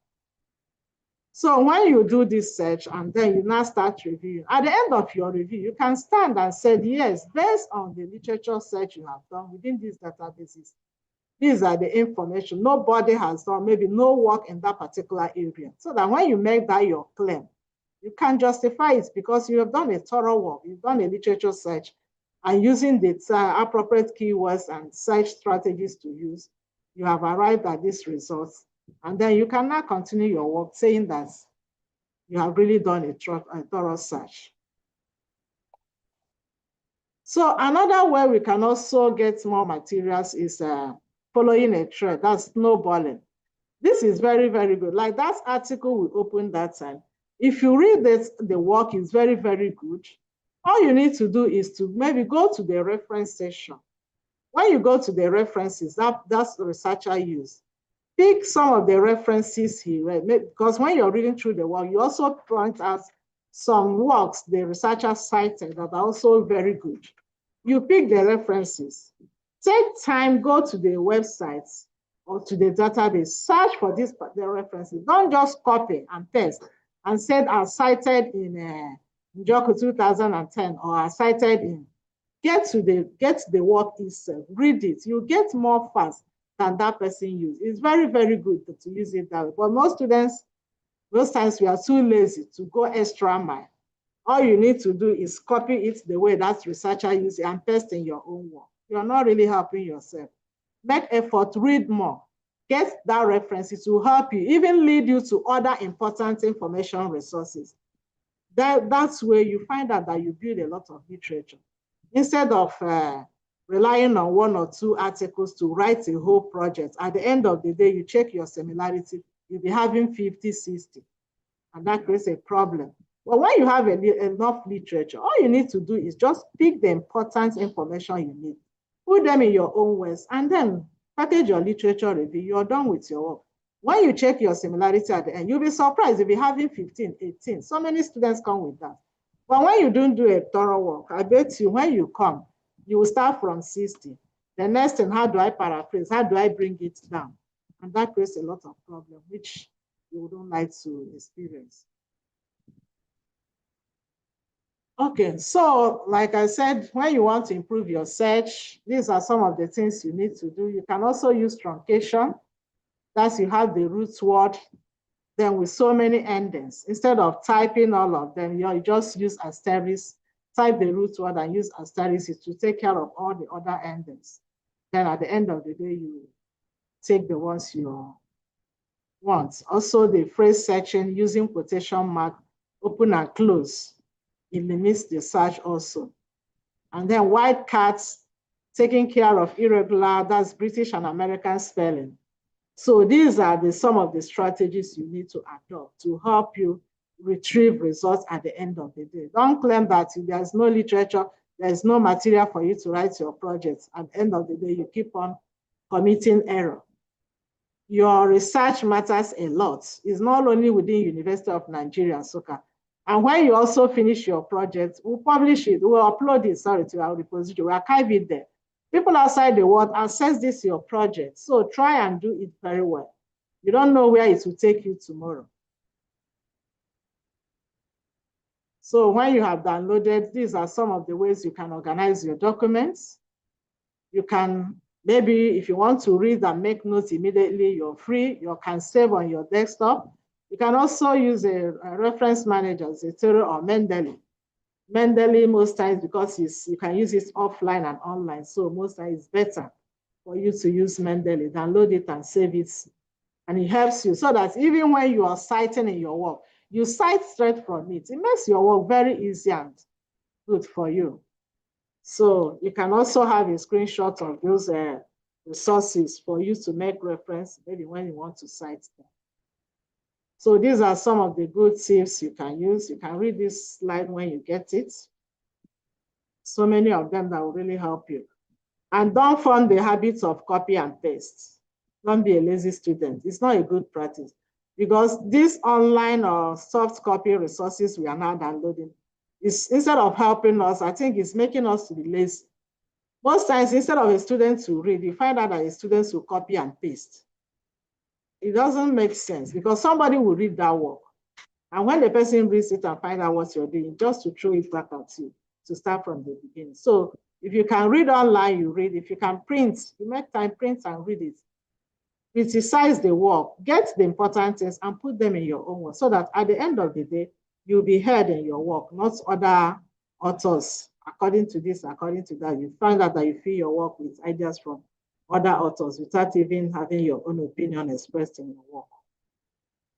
So that takes us now to plagiarism, because when we have made effort to do this search, download resources, do the necessary things and summarize them the way we're supposed to write and use, you find out that this issue of unethical use of information will be avoided using people's work as if it's our own work without citing them.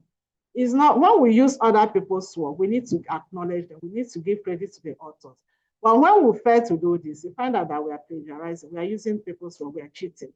So let us be guided and do our work very well.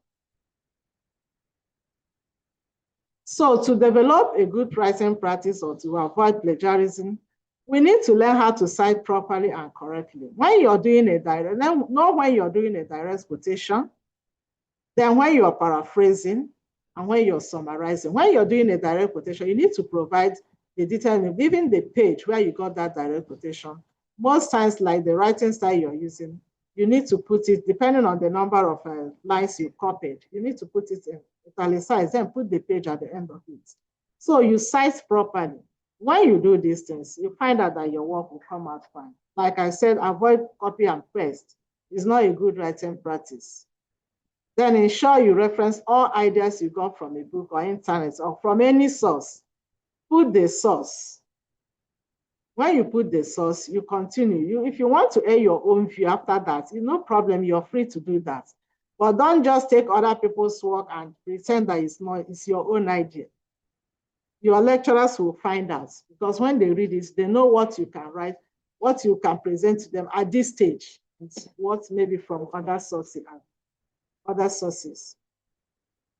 So to check some of these excesses, we have a Stonitin, a software we are using. There are so many of them. Some schools use Dribit, some use Authenticate, but this one we use is Stonitin, which is better. And it will give you results of the similarity when you check your work. It's a tool that will check the originality of your students' work. What it does is to search through the databases online, because these ones, they are all online and your own work is uploaded to this tool. The system will search through all the database and show you similarities where this information exists and their sources. So it's not your lecturer or the person that assists you to do the work will not determine, will not tell you, okay, that you copied or you did not copy. It will show you the similarity online. And so many universities have adopted it to ensure the integrity of their research. In short, many universities in Nigeria, both private and federal, they are using it to ensure originality of works their students submit. So here in UNN, before you go for the defense, you're supposed to submit your work for originality check to the library. They will help you do the check and then analyze it and give you the results.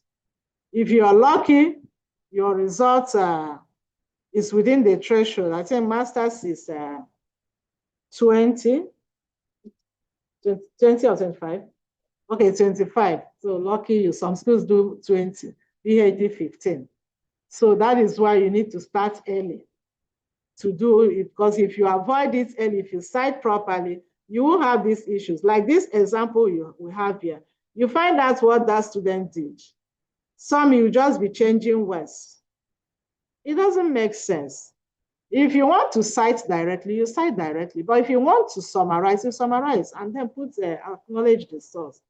And if we find out that many of these things is just cloning, just changing some words, and the system has shown the overlap, the source overlap. And if you check by the side of it, I don't know whether you're seeing my cursor, you find out that the first source is 11%, which is very high. The second one is 4%, just like that. At least each of the sources should be 1% or less than 1%, like you have these ones. So when you have it like this, some of them will be less than 1, some of them will be 1. At the end of the day, you'll be having up to 20 or maybe 15 or 25, depending. So that is the only way you avoid this problem. But if you keep on copying and pasting, it will show it will number it in when you check through the whole work. Like this one, it says number one. That's how you find it when you go through the whole work. It's just part of it to show you an example. Then the next one I want to show you is AI writing. So many students think they can run away from it. If your lecturer is not, maybe have a lot of work to do to another, but the system will really help him to catch it. Look for the example, this result. It says 9% of overall similarity. The student will be happy. Yes, I will go for seminar, at least it's 9%. But look at your AI writing, 55%. So that means this work you did it with AI. It's just easy for the system to detect. And when it's like that, you take it back and go and rework it. It's too much. Even Turnitin with it, ordinary allows up to 20% AI presence. But once it's more than that, the system will flag it. So don't think you'll be fast. You beat your lecturers. You will not beat them because the system is there to identify or detect all these things. Let us do the right thing and do it properly so that when you do it, you'll be happy. Even 10 years to come, you'll see this work, you'll still be happy that you did the work. Okay, so kind of a conclusion. Research means that you don't know, but you're willing to find out. I so much like that statement when I saw it. Because all of us, we keep on learning. There are things we don't know today. Maybe in the course of this discussion we had today, we've been able to pick 1 or 2 things that will really help us. Things we think, okay, these things are nothing, they are no problem. But from this lecture, I believe we have picked 1 or 2 things to know that we should avoid some of these things to come out with a good research work or even grant writing. So it's not a research, it's not a straightforward route. You have challenges here and there, but you ask questions, you learn, and you come out better so that at the end of the day, we develop a good research skills that will really help us in a long way to complete our work successfully and also for lifelong learning. It does not end here with our PhD. When we get our PhD, we need to publish out of it. We need to write for grants. We don't know where we'll find ourselves tomorrow. We need to write and improve our writing skills. And it is now that we do it. If we didn't get it now, I think we'll have problem in the future. So thank you for listening. I also have some, maybe when you download this, I would like you to practice some of these things. It will help you both in increasing your H index and also your visibility. And thank you. Thank you so very much, our presenter, Scholar, Professor Scholar. Now we can engage with the trainer. Can take a few questions. She's here. So go on. Please raise your hand. Okay. We have the first Chinedu Ahamefula. Okay. Your question, please. Okay. Good afternoon, Ma. Thank you so much for your wonderful presentation. I like to ask about the similarity check with Stoniton. I learned the PG school. We're deliberating on the percent for masters and PhD. I don't know if that has been completed or if they have a particular rule on that should apply to students who are currently undergoing PhD program in this school. The percentage. You talked of the percentage. Hello? Ahamefula, are you there? Okay, yes, ma'am. Yes, I'm here. Yeah, for masters, it should not be more than 25.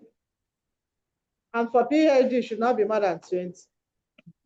So if it's more than 20% for PhD, you take it back and go and rework it. So you get to, and the working it means paraphrasing, so you get to 20%. So that is what we use in PhD school. Okay. Chigozim. Good afternoon, ma'am. Yeah, good afternoon. Thank you for the wonderful teaching. Please, my question is on citation. When you talked about lifting a work, sort of, I missed most part of it.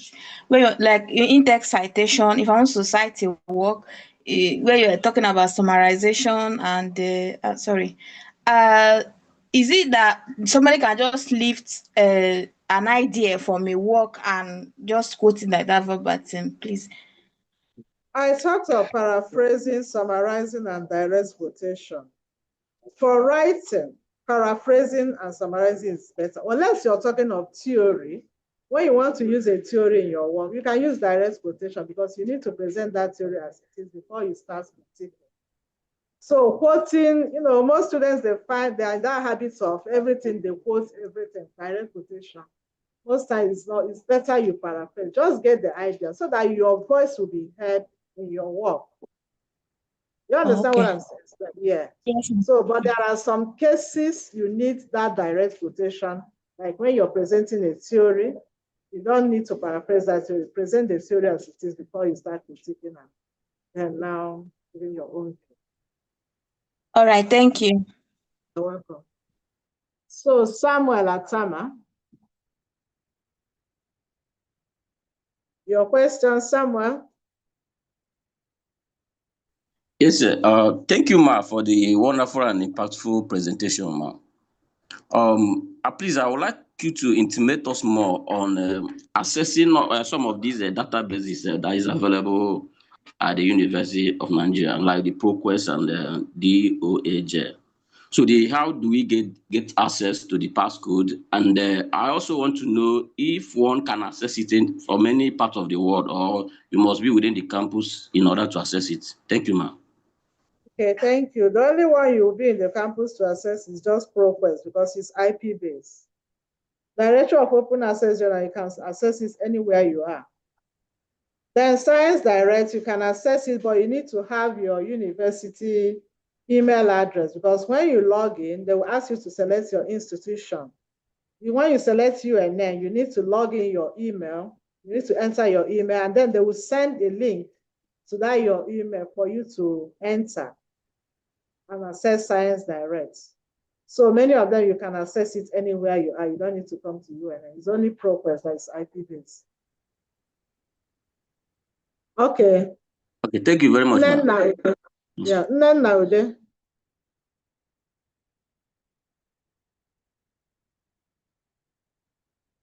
Then now they unmute yourself. Okay, it's just me.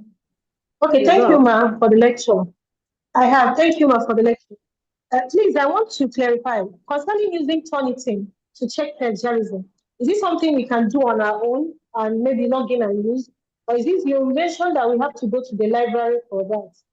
Please, Yeah, when you're ready for your seminar, you can go through your PG rep or you come to the library so that we check. If we allow you to do it, you may not do the right setting. So we do it and then advise you on what to do. Okay, thank you. We don't create access for students. You can also do it through your supervisor. Your supervisor is the person that has access, not you. Okay, lecturers have access to it now. Yeah, your supervisor can help you do that. Okay, thank you. Okay, the next person, Chidi Wanu. Chidi, are you there? Yeah, I'm there, ma. Okay, your Good question. afternoon, Prof. Yeah, good afternoon, Prof. Thanks for the wonderful presentation. I learned a lot from your presentation. My question is basically on the last thing you said about how to access Science Direct, that you must have the university email. For some of us that did masters in UNN that already have a university email, do we need to request for a new one now that we've enrolled for PhD? And I've even forgotten how to request or access new email for the university. Please, can you guide me on that, ma? Thank you. If you have a UNN email, you can use it. There's no problem, whether masters or PhD, but you must have that UNN ID with it. That's assuming your name is Chidi Mosu at unn.edu.ng. The system will recognize you, yeah. There's no problem. All right. Thank you. So, David, Christopher.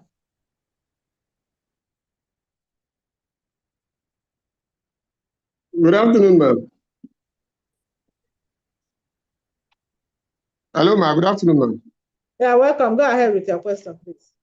I don't know whether this one is too elementary, but the thing is, I did my undergraduate in UNN, and I used to have the UNN email. But then the thing is, it's not working again. I don't know the process now on getting the one for this master's now. It's not working. You have graduated now. You are done with undergraduate. I have, but now that I will need it for the master's again. Yeah, send a mail to ICT. They will respond to you. They will help you. Or you come to PG school. They will guide you. At least you're still doing. Are you through with your registration? Hello? Nwamaka Njideka. Nwamaka. Thank you very much, ma. Good afternoon, ma. Yes, sir. Thank you for this timely presentation. In fact, you have saved me a lot of angst. Please, my question is, how do I get this UNN email? I never had one. So I want to know the steps that I need to take to get one. So either you go through PG college, I think that would be better for you since you're doing registration. You send them an email, you go to the office, ICT room there, they will help you. Okay, ma'am. You always need to communicate with PG, the school. Don't just go away and say you have registered. If you have any challenge, channel it to the school, they will assist you. It's not a problem. Okay, ma'am. Thank you. I'm so grateful. Thank you once more. Welcome. Chidubem.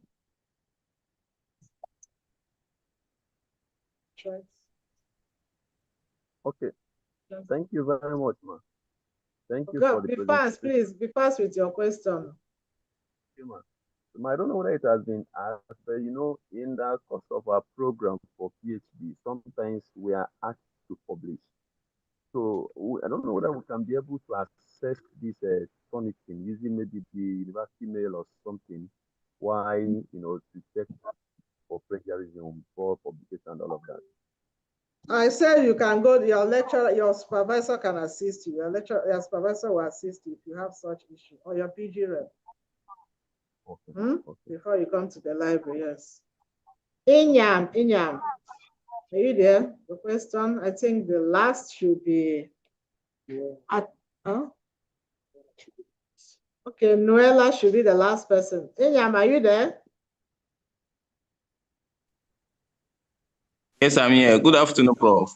Yeah, welcome. All right, thank you for the teaching. I'm delighted and I've learned a lot. Okay, I want to ask because actually this is my first time of being or doing program with UNN.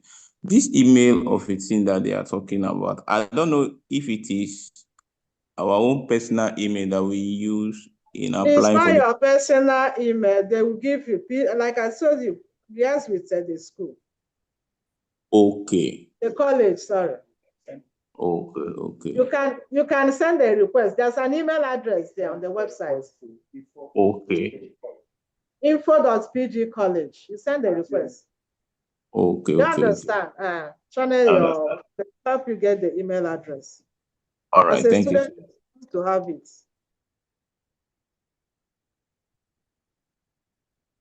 Okay. See how so many questions. Well, I ask your question, I think. Thank you very much, Ma, for the lecture. My question is about the plagiarism. Does it mean if you get how do I put it now?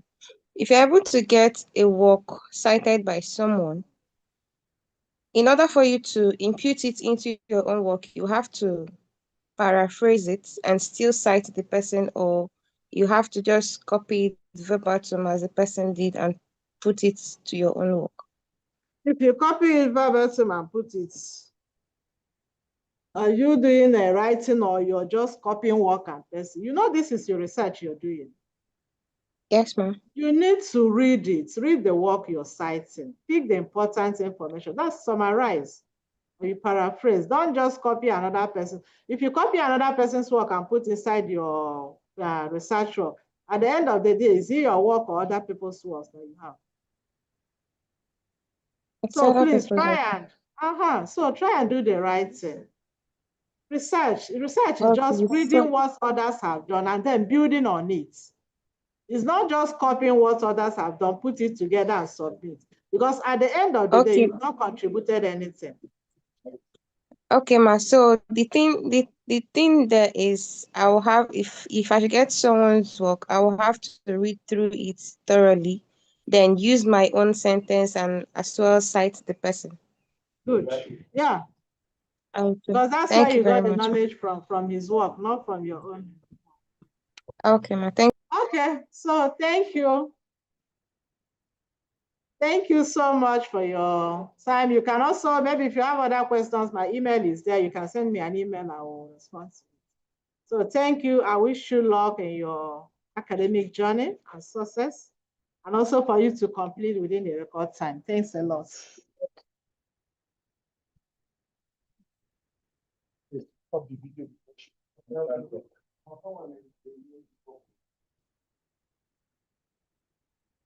Yeah, I guess you're having fun, right?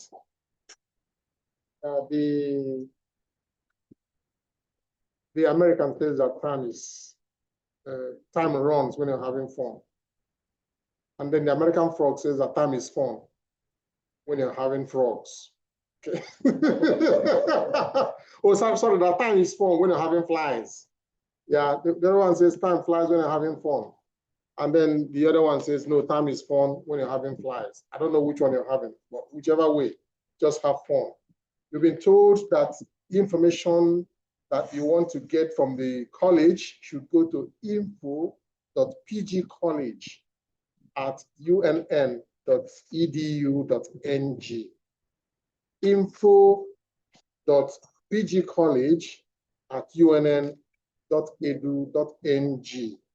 So channel all your questions about email and all that to that email address, and you will get attention.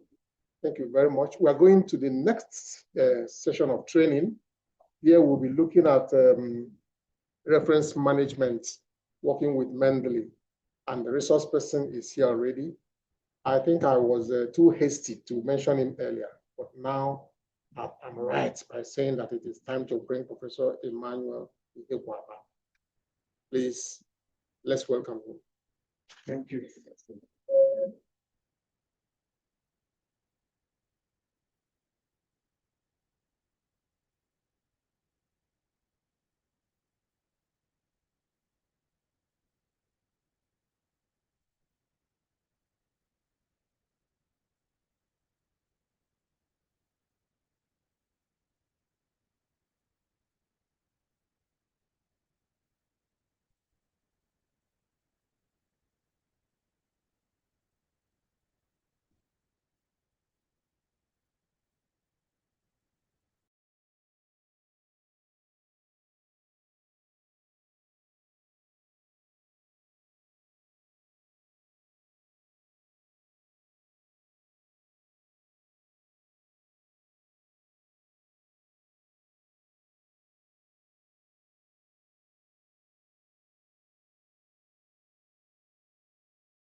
Okay.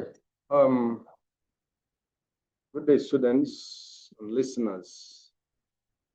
I'm here to present this lecture on reference management tools in the digital era. Introduction to Mendeley. My name is Professor E.C. Hekwaba, and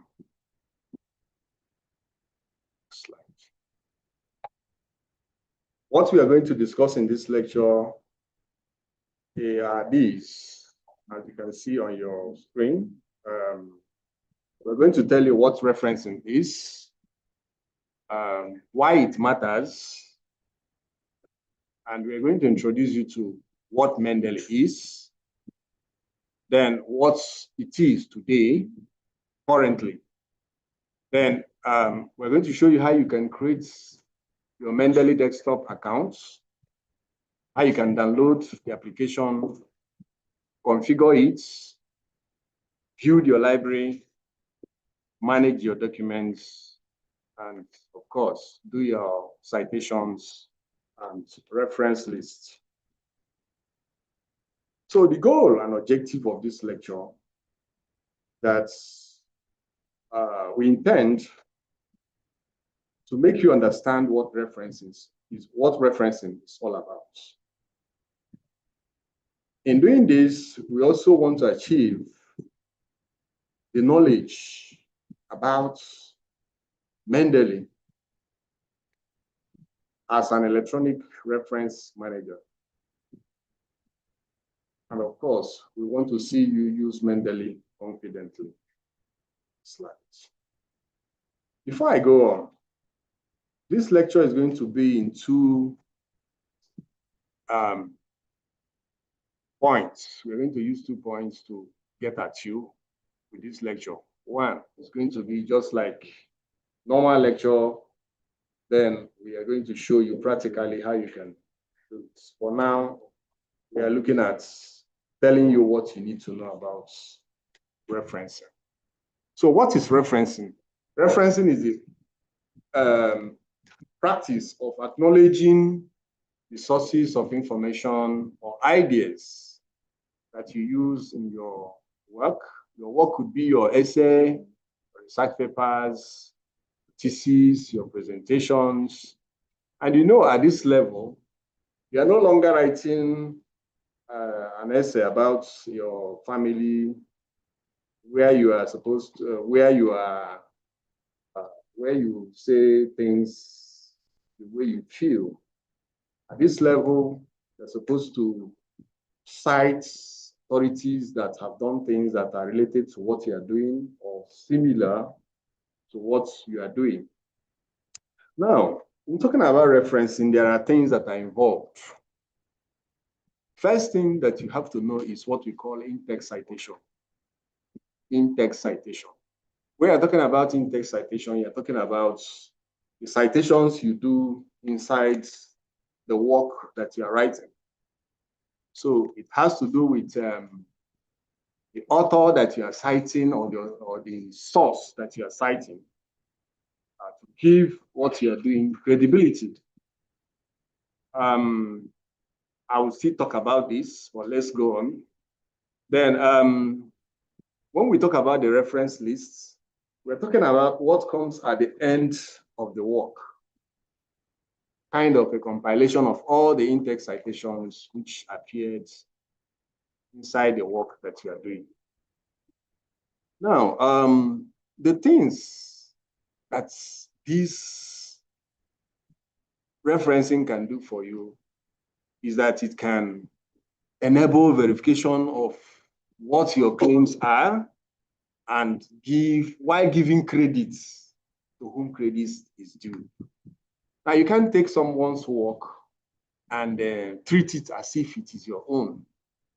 Over the years, we've seen weighty statements which some of our students put in their works, and at the end of the day, looks bogus and weighty, like 80% of.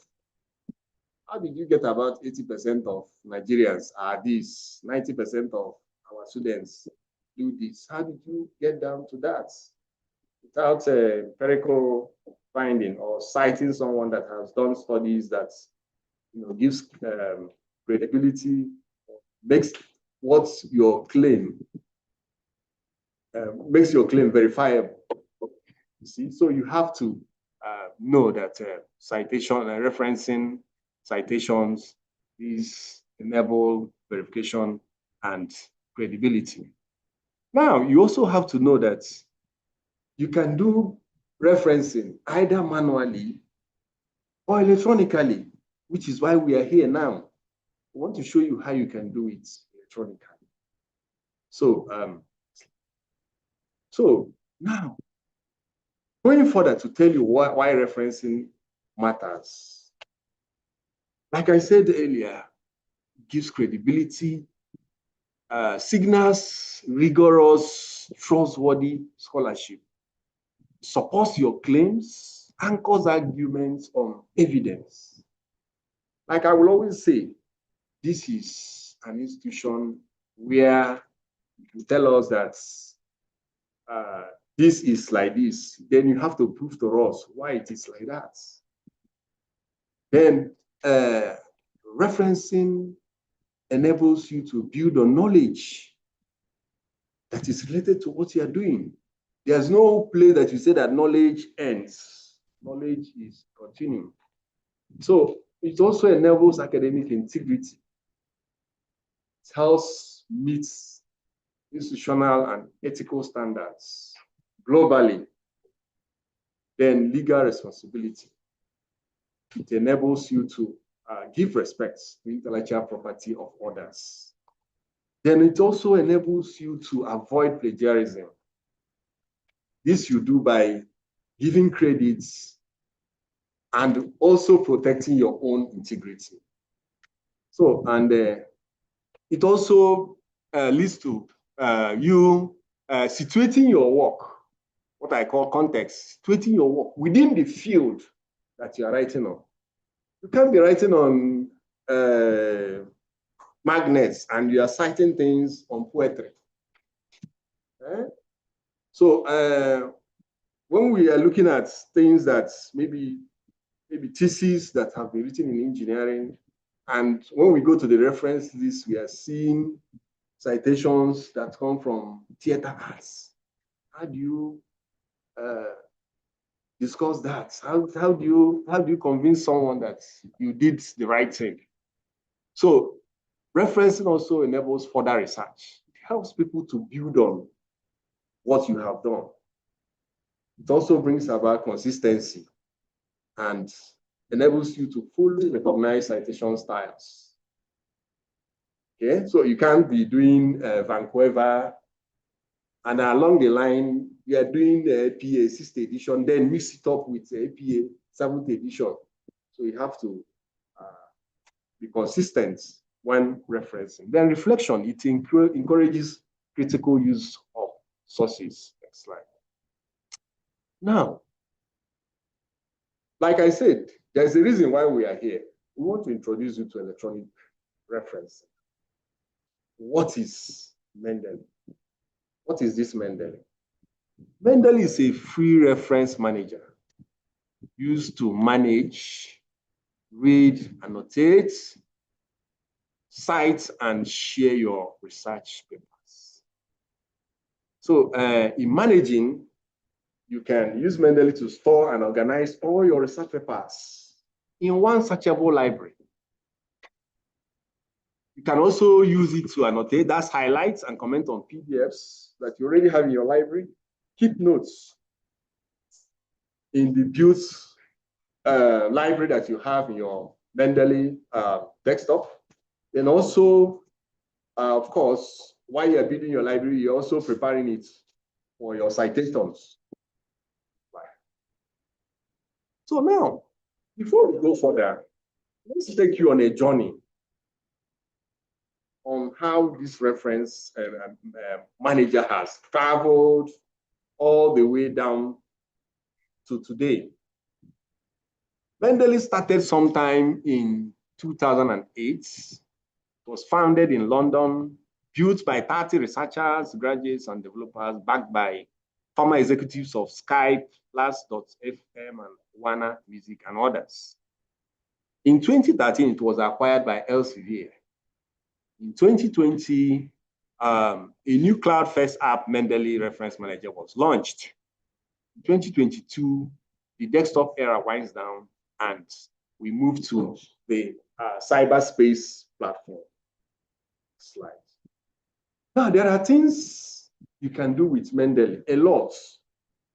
You can add and organize your documents that you have downloaded for the works that you are working on. For instance, sometimes when you download some documents, you see that they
Share this screen.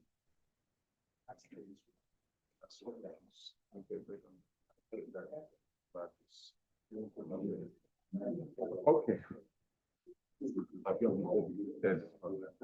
So sorry for the brief break in transmission. As we were saying, with Mendeley, you can collaborate with others by sharing your documents. Now, let's give you a heads up about the versions of Mendeley that we have today. So currently, we are on 2.000 and upwards. Initially, we are using this 1.19.8. This version can help you work offline, whether there is network or not. While the 2.0 and upwards, you must be online to be to use it. So you can see the comparison, but the desktop version still gets the work done. So for you to get started with Mendeley, there are steps that you have to follow. First of all, you have to create a Mendeley account, a Mendeley web account. You have to have a Mendeley web account.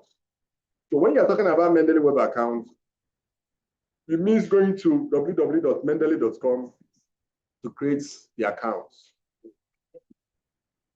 The next thing you do is to download Mendeley Reference Manager. When you download it, you install it, then sign in with the account details that you use in creating your Mendeley web account. The next thing to do is to configure the Mendeley desktop application. So when you do that, the next thing to do is to start building your library. When we say start building your library, doesn't mean going to get a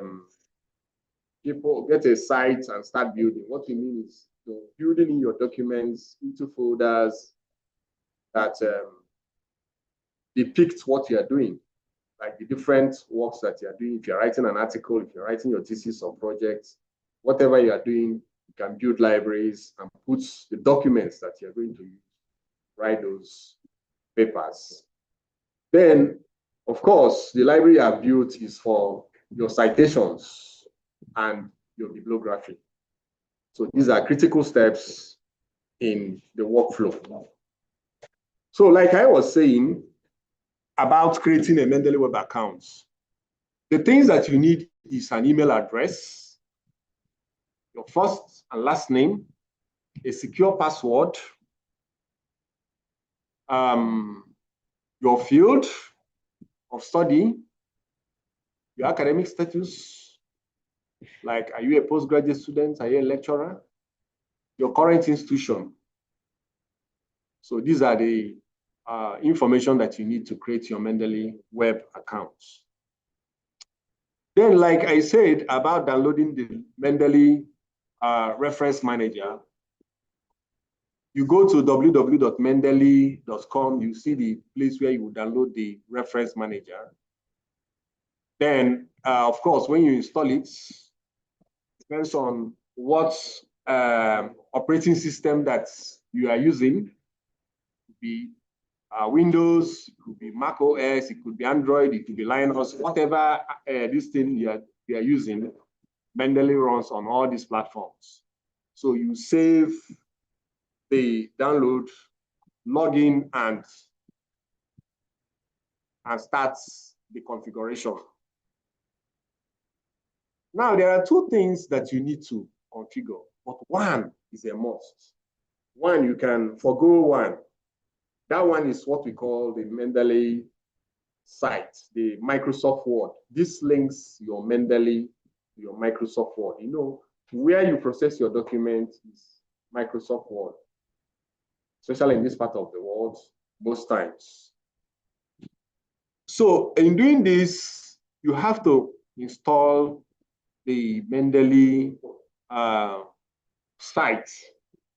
So in doing this, you are trying to marry your Microsoft Word to your Mendeley desktop application so that both of them can see each other. The web importer that we are talking about is if you are interested in building your library from the web. Depends on how you want to build your library. I'm still going to talk more about building libraries. So typically, there are 4 ways you can build your library. One of the ways you can build your library is through documents that are already existing in your device. Again, you can also build your library from external storage devices where you have your documents kept, like your flash drive, hard drive, CD, or DVD. You can also build from the web. Like I said, if you install web portal. You can also do manual entry. Manual entry has to do with documents that are not in soft copy, like books that are in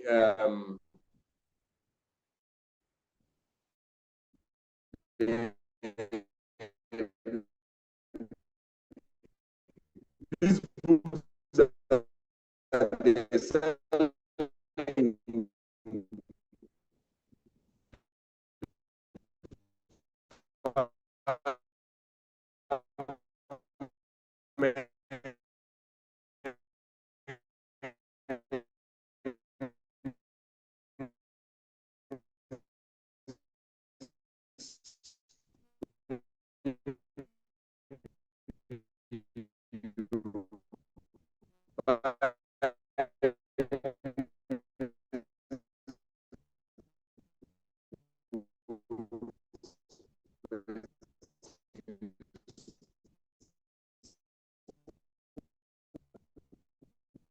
to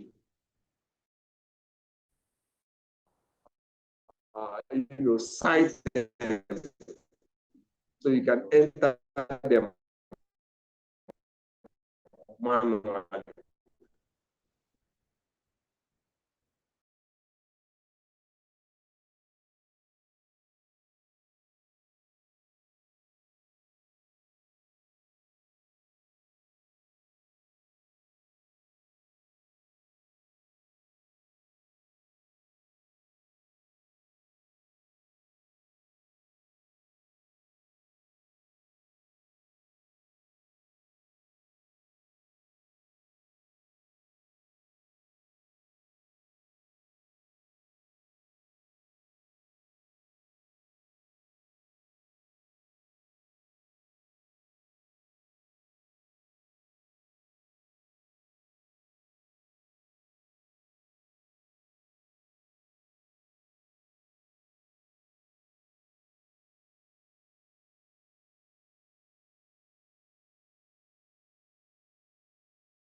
Okay.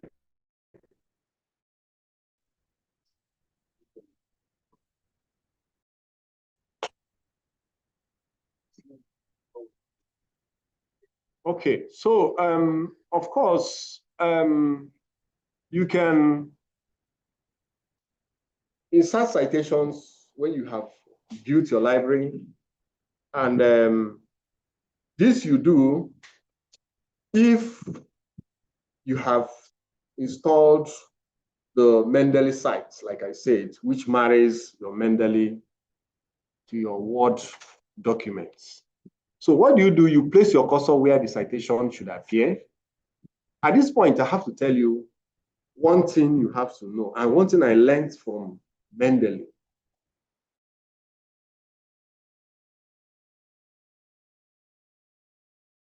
The opinion of. And at the end of the day, you see that it's just a compendium of what others have said. And at the end of the day, end up saying nothing. And what this leads to is, it leads to high plagiarism index. So that is why most times when you test your work, you see that the similarity index is very high. Because you keep on taking what others have said, you copy it, you paste it, you copy it according to this person, you copy what that person said, you put it in your work. Copy what did you understand about that thing that person said? So what I understood from using Mendeley over the years is that it does its citation by default through what we call the paraphrasing method. At the end of what you understood, it puts the citation at the end of that statement, showing that you have said what you understood about the author you are citing, and at the end of the day, you still give that author gradings, because the idea originally comes from that author. So you put your cost. It's not that you will not use according to, but you use it sparingly. Use it sparingly. Maybe appear 1 or 2, 3 places in your work. The rest of the work can be what is your own idea. So, having said this, let's go to the next thing you can do with Mendeley. Another thing you can do is merging multiple citations. You can merge multiple citations, especially when it's coming from authors that have worked on the same idea, the same team, that have said the same thing, that share the same opinion on a particular theme. Mendeley can help you do that. I will show you shortly. Then, of course, finally, at the end of your work, here comes the beauty of inserting your references. But at this point, I have to also say that you can, the reference list can be generated as you are writing automatically. I'll show you shortly how it's done. And at this point, I'll give you a takeaway. Any source that you're going to use, please verify. Make sure that whatever that is going to be in your library is a verified source. You don't just, because now you have Mendeley, can put this, do the referencing for you. You can just go and pick any name and put there, and put dates, and put maybe all the other bibliographic details of that work. Make sure that you confirm what you're citing. But there are some people that will still want to find out more about the person you cited. Then again, another takeaway is one style, citation style. I mean, one citation style. Use one citation style at any point in time. Don't use, you're using APA 6th edition at the same time you're using APA 7th edition. If you're using APA 6th edition, go ahead and use APA 6th edition. If you're using APA 7th edition, go ahead and do APA 6th edition. And maybe those that publish in, that send works to journals, find out the referencing style the journal requires, the author guideline, and know what is required, and know what you should use. If it is Vancouver, MLS, Harvard, whatever, to ensure that you use the required style. Because I've seen somebody that has written a paper and the person said, as he sent the paper, that the journal will do the rest, since the paper is very, very interesting. I said, the journal will not do it for you. You have to do it yourself. So always sync what you have in your library so that you can see it elsewhere. So on that note, I would say thank you for this part of this lecture. We are going to go into a little practical, which should demonstrate how powerful that Mendeley is. Why is this?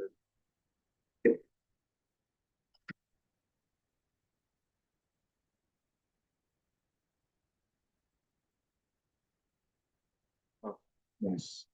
So this software, open this software.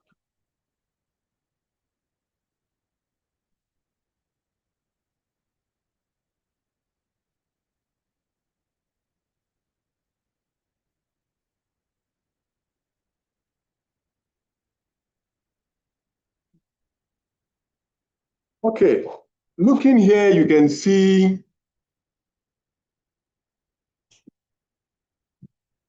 the Mendeley desktop application that I told you about. For want of time, we will not start downloading, installing, configuring. You can have left where you can get back to me. My email is there where you can get back to me if you're having any challenge installing this. So this is a typical Mendeley desktop interface. So for you to use it, you can see this system that I'm using now is not my own, but you can see my library in this place. You can see my library because I installed this software and logged in here. If I travel to any other part of the world, install Mendeley, and still log in, I'll still see my library. You understand? So now you can see what I have in my library. My library is already built, but I'll show you how libraries are built. Now, for you to build a library on a particular thing that you're doing, you go to create folder, your Mendeley desktop. Go to create folder. This is an empty library. Maybe I'm working on how to use Mendeley. How to use Mendeley.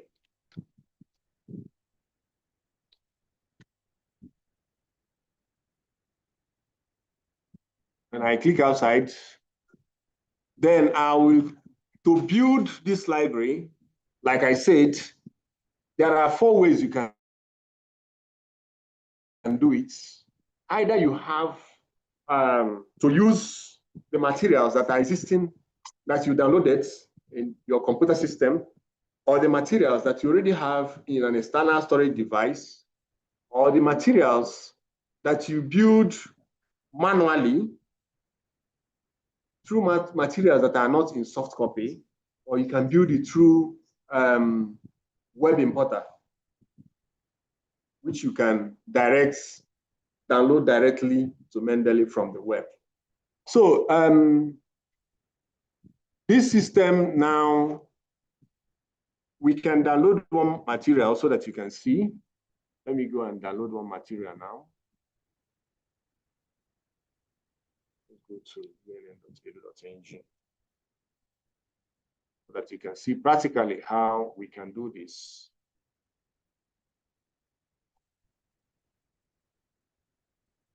Whether the network can carry. So probably I go to the library, go to online resources, and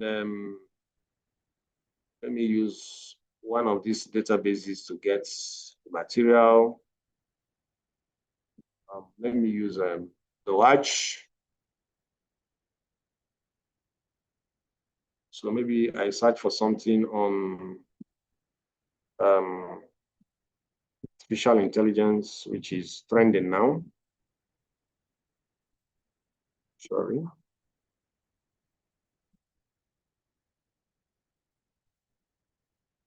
So search.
Okay. Okay.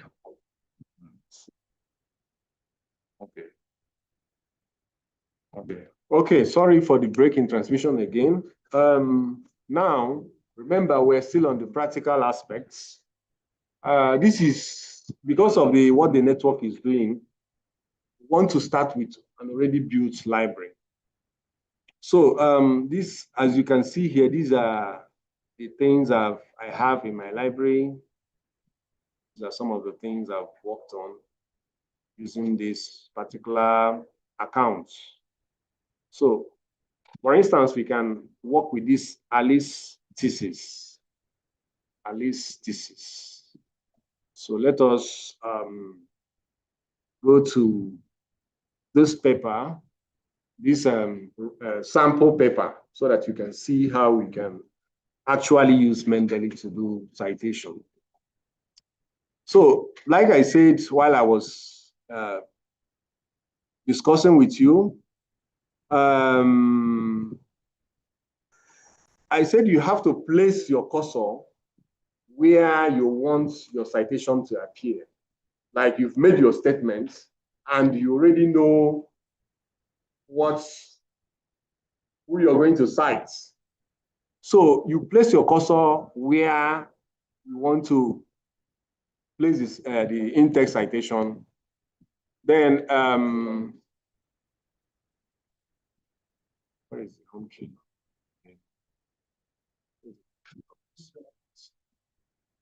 So when you do this, place your cursor where you want the citation to appear. So now you go to references, say insert citation. Then you go to Mendeley from here. Then let's say this is the person you want to cite. You select and cite. Now remember, what I'm using is APA 7th edition. APA 7th edition. This is where you can change your citation style. Where you can change your citation style.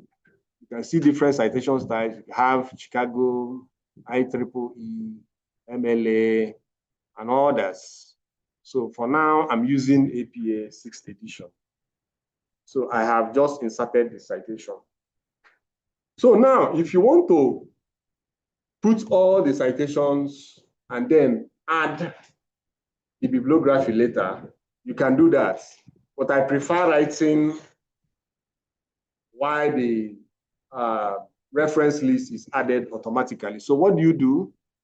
Go down to the bottom of the next page, the beginning of the next page, and type in references.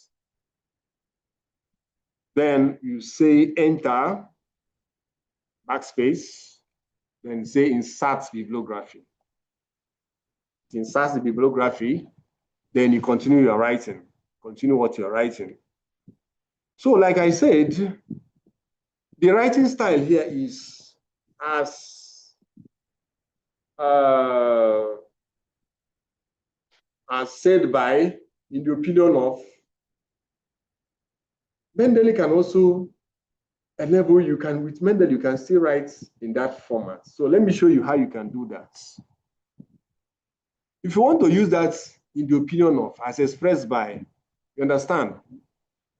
Once you place your cursor there, it is going to come out this way. As it were, as if you paraphrase it, but there's a way to edit it. So as expressed by, you put your cursor there, then say insert citation, go to Mendeley, you know who expressed that expression, then you pick the author, then say cites. So when you look at it now, going by 7th edition, this is not proper. So what do? You remove these brackets, then go to close the BA, close the A, remove the comma, and you have as expressed by Amol et al. 2021. So now, when you go down, you will see the reference already there.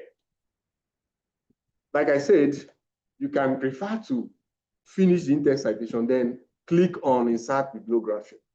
Or maybe as you write, it continues entering, but you can do it only once. Then as you add the in-text citations, your reference list keeps populating, being populated rather. So now, this takes care of this. I'll remove these ellipses. So again, maybe I want to insert another citation at this point. Here, I want to teach you how you can insert multiple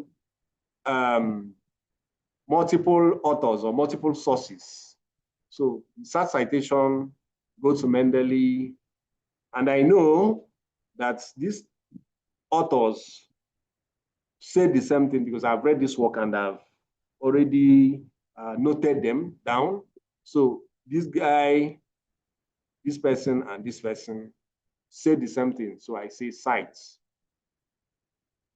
So it puts all of them down. And also when you go to the reference list, they're already there. Okay. So again, assuming you put it separately, let me go to another point where maybe you put it separately, how you can still do it. Maybe at this point, you said insert citation, go to Mendeley. You want to use this author, cites. And at a point, discover that there's another author that said another thing, and you want to add it, that said something that is similar. You still want to use it to maybe these dates. You want to add another date that is current. So you say insert citation, go to Mendeley, maybe somebody in 2024, then cites. See how it appears. It's not right. So what do? You select these citations, select them together. You see merge. Instead of insert citation now, what you see here is merge citation. Now you now click on merge citation, it merges the citation.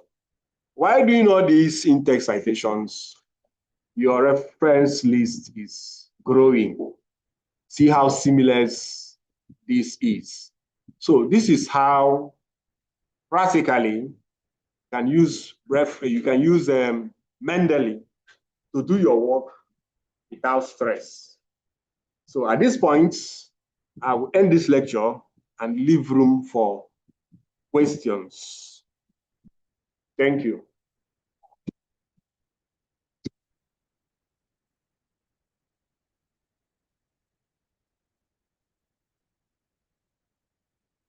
So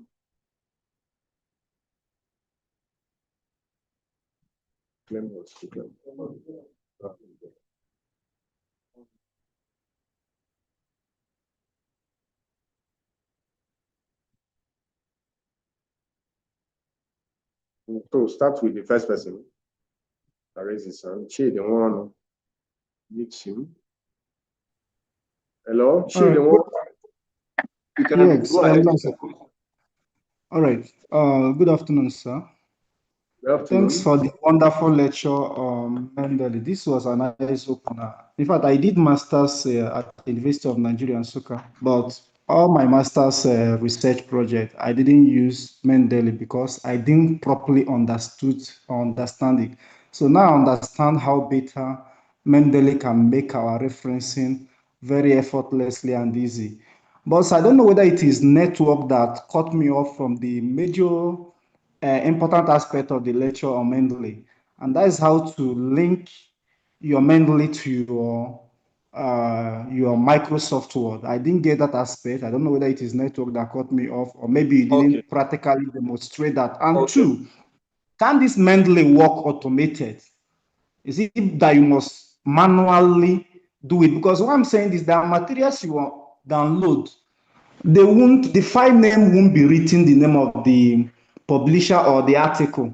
So it will just be like document 000 something. And trying to locate it on Mendeley folder or library, it will be difficult for you. So how do you do that? Is it that there's no way it can be automated? So that once you write the Mendeley can fix those citations automatically from the library. Thank you so much, sir. Okay. Before you see those codes, okay, let me take it from where you said you didn't understand about marrying your Mendeley with your Microsoft Word. So how do you do this? When you go to your Mendeley, you go to Tools. You now say Install MS Word plugin. Since this is already installed, you will see Uninstall MS Word plugin. That's the Mendeley site. You see it? That's where you click to install it. So once you do that, Mendeley and your Microsoft Word will be cooperating. So that is for that. Then for the codes, the documents that come down as codes with code names, unless you don't build it into.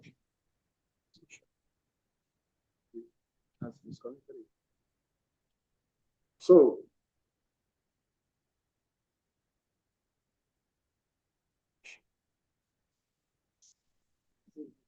okay. So I'll take you back to what I just said.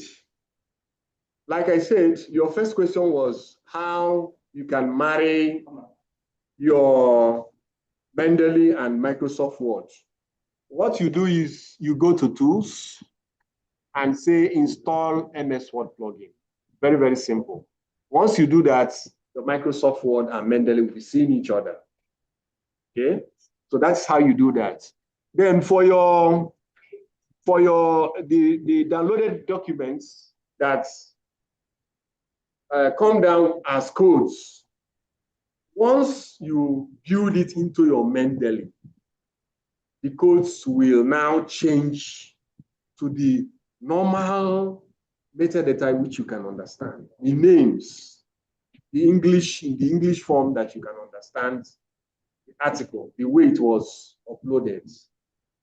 So unless you don't put it in your Mendeley desktop, it will still appear in that code form.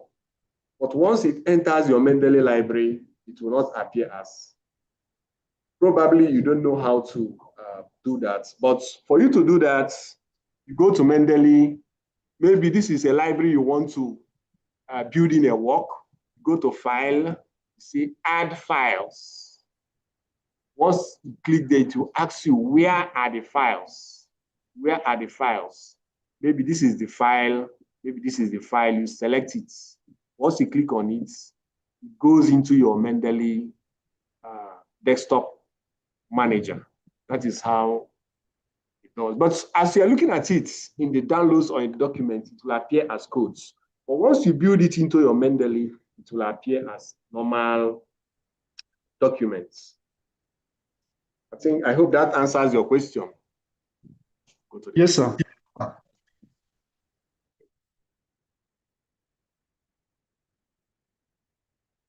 Next person is Noella.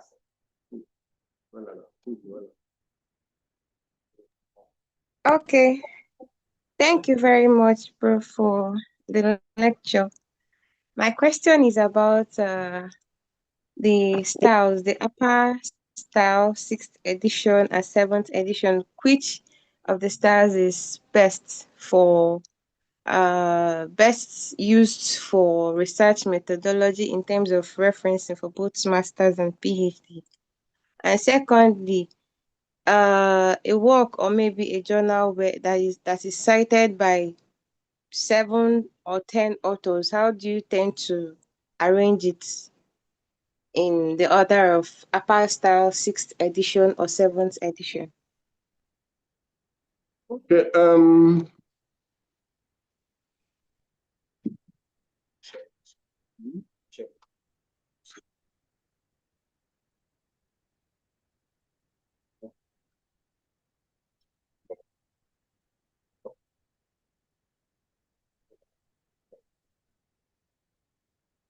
So for you to choose your style, there's no particular style that is the best. It depends on what you are required to do. It depends on what you are required to use. Like when you want to publish in a journal, for instance, there's what they call author guideline. You have to read the author guideline to understand the anatomy of or the structure of the papers that should appear in that particular journal. Your department specifies the citation style or the reference style that you're going to use. So you pay close attention to that and find out. But most times, I think in UNN, we use APA system. Because, sorry, sir, sorry to cut you short. Because in my department, we are always advised if you have multiple authors, in order for you to cite them, you have to pick, I think their first name or rather initials, sort of. If you pick the first name for the 7 to 10 authors, or you can just pick the first name for about 6 authors, then you put comma and put a to at the end before the year comes in. Okay, So, which department is that, and which department is that, and what citation style do they use? Unless it is an in-house referencing style, maybe that is peculiar to that department. Otherwise, that referencing style should have a name. Which Mendeley does automatically for you. You don't need to know what's the referencing style. It should be APA style 6th edition. Though some of them would refer us to make use of APA style 7th edition. So how do you do it? Do you do it manually, or do you know anything about APA 6th edition? We do it manually. It's Mendeley now. They will not trouble you again. Okay? If you choose 6th edition, it will do it the way they want. If you choose 7th edition, it will do it the way they want. I think that answers your question. Next person. Thank you very much. You're welcome.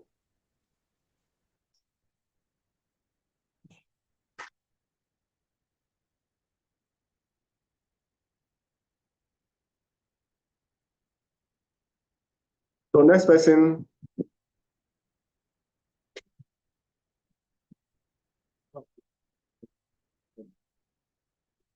So maybe we'll take 1 or 2 questions and we call it a wrap. So next person. Hello, Prof. Good afternoon, Prof. Good afternoon. You're welcome. Yeah, this is Akbiswe Joseph. I really appreciate your presentation. During my master's program, I tried to learn how to use Mendeley. But at some point, I don't know if I wasn't getting it correctly.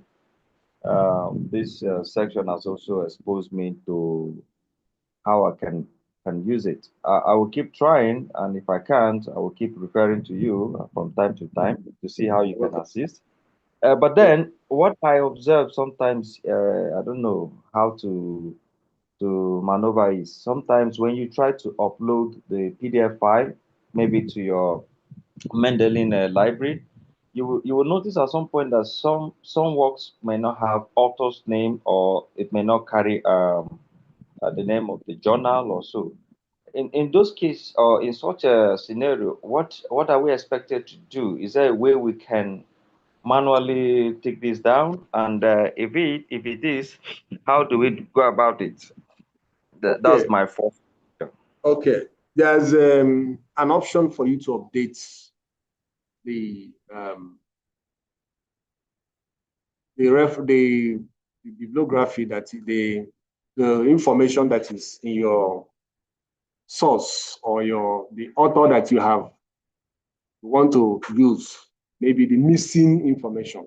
There's a way you can update it. Like, let me see whether I can see the one that is not up to date here. The one that is missing. All the ones I have here, they have complete information. Otherwise, what you would do is, let me tell you what to do. So let me take this thing, for instance, this essay Journal of Industrial Psychology. Just right click on it, then update details. Say update details. If you are online, to go online and update the details of that source. So that is what you do. You see what I did now. Go to that particular source, then click updates. Okay. Sometimes you can even use that right clicking, and also there's another place. Let me check here. Let me check here. Okay, let me select all. Select Control A. Then there's one that says needs review. I think they've not, it's not here. This is not my system. But this update details is what you use to update the ones that don't have complete details. So I don't know whether that answers your question. So when you click on update details, all the missing data in that particular reference will start updating one after the other. And if you look now, you see that there are some changes happening here that gradually, updating, gradually updating. As if you continue looking at this thing, you see that it's updating. Does that answer your question? Hello? Does that answer your question? So let's take one more, then let's take one more, then call it a wrap.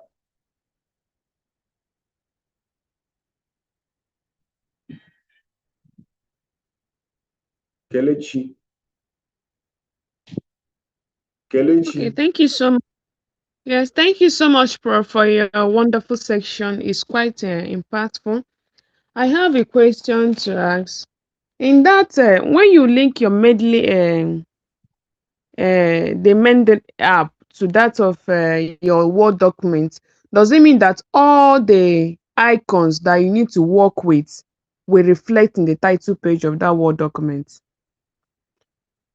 No. And second, go ahead. sorry. Okay, secondly, I would like to know if you want to, when you start to cite the multiple authors, will you highlight all those authors before you start clicking on the site? How will one cite the multiple authors? How do you go about that? Thank you. This is my question. Okay. There is no key from the Word, your Microsoft Word, that leads you to Mendeley. Rather, it's the other way around. It's the Mendeley that has a portal that leads you to Microsoft Word. Now, for the like when you the keys on insert citation, insert bibliography, all are in the Mendeley Desktop Manager. Then for you to do multiple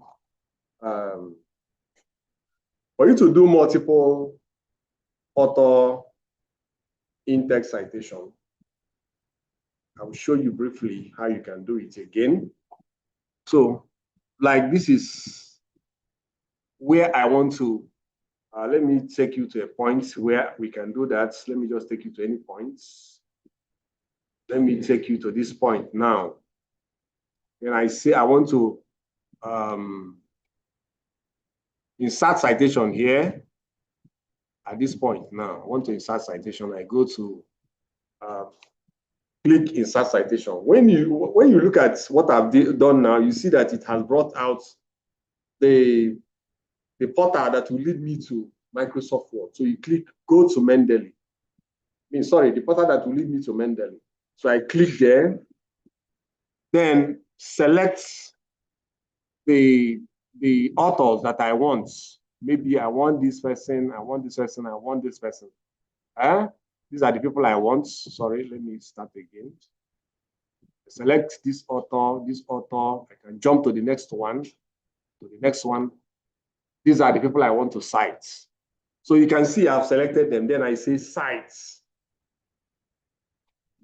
When I say cite, it inserts all the authors that I've chosen. Now, having done this, I still have to merge the citation. So I select all the authors and merge. So you can see that. Did that answer your question? Are you still there? We are calling this a wrap.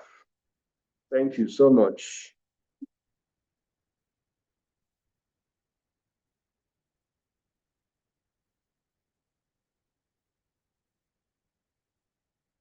Thank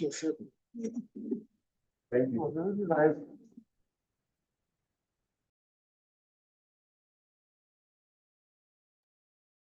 Okay.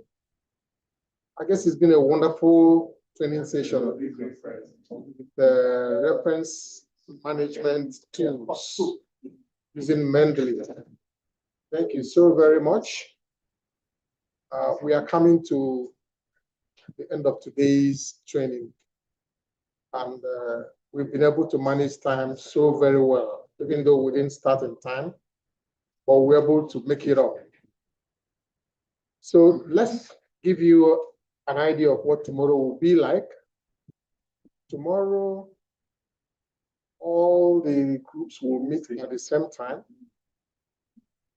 The platform will be on at 8:30, worst case 8:45, so that we can start 9 on the dot. All sessions will run simultaneously. The first group, which is for all PhD candidates, will start by 9 for both campuses in Nsukka and Enugu.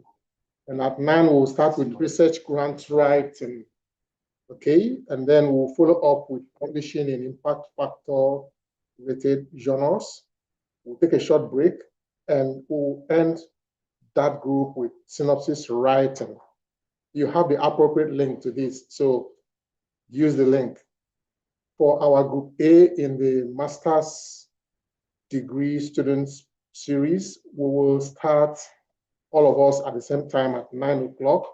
Group A will have in that group physical sciences, engineering, environmental studies, Institute for Development Studies. You will also have 2 training sessions, all starting at 9. Also, the research methods will start. There'll be a short break in between, and then we'll round off with ICT/data analysis. Group B comprises biological sciences, pharmacy, agriculture, veterinary medicine, BMS, HST, dentistry, institutes and centers. It will start at 9 also. Like I said, all sessions will run simultaneously. Make sure you have the right link to your own session. This is also for masters in the mentioned faculties. They will take research methods at 9 o'clock, take a short break in between, and then round off with ICT and data analysis.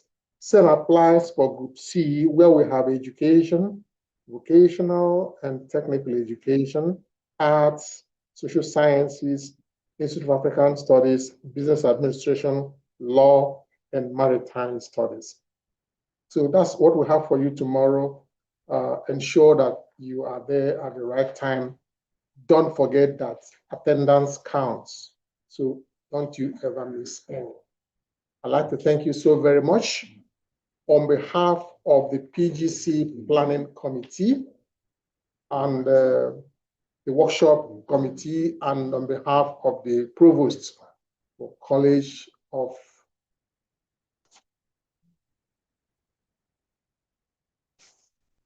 Postgraduate Studies. I was going to say College of Medicine, and I knew it was wrong. So I'm thanking you so very much. Remember, if you have any questions, send them to info.pgcollege@unn.edu.ng. I am Ikenna Onwebuna, and this is the size of our package for today. Thank you very much.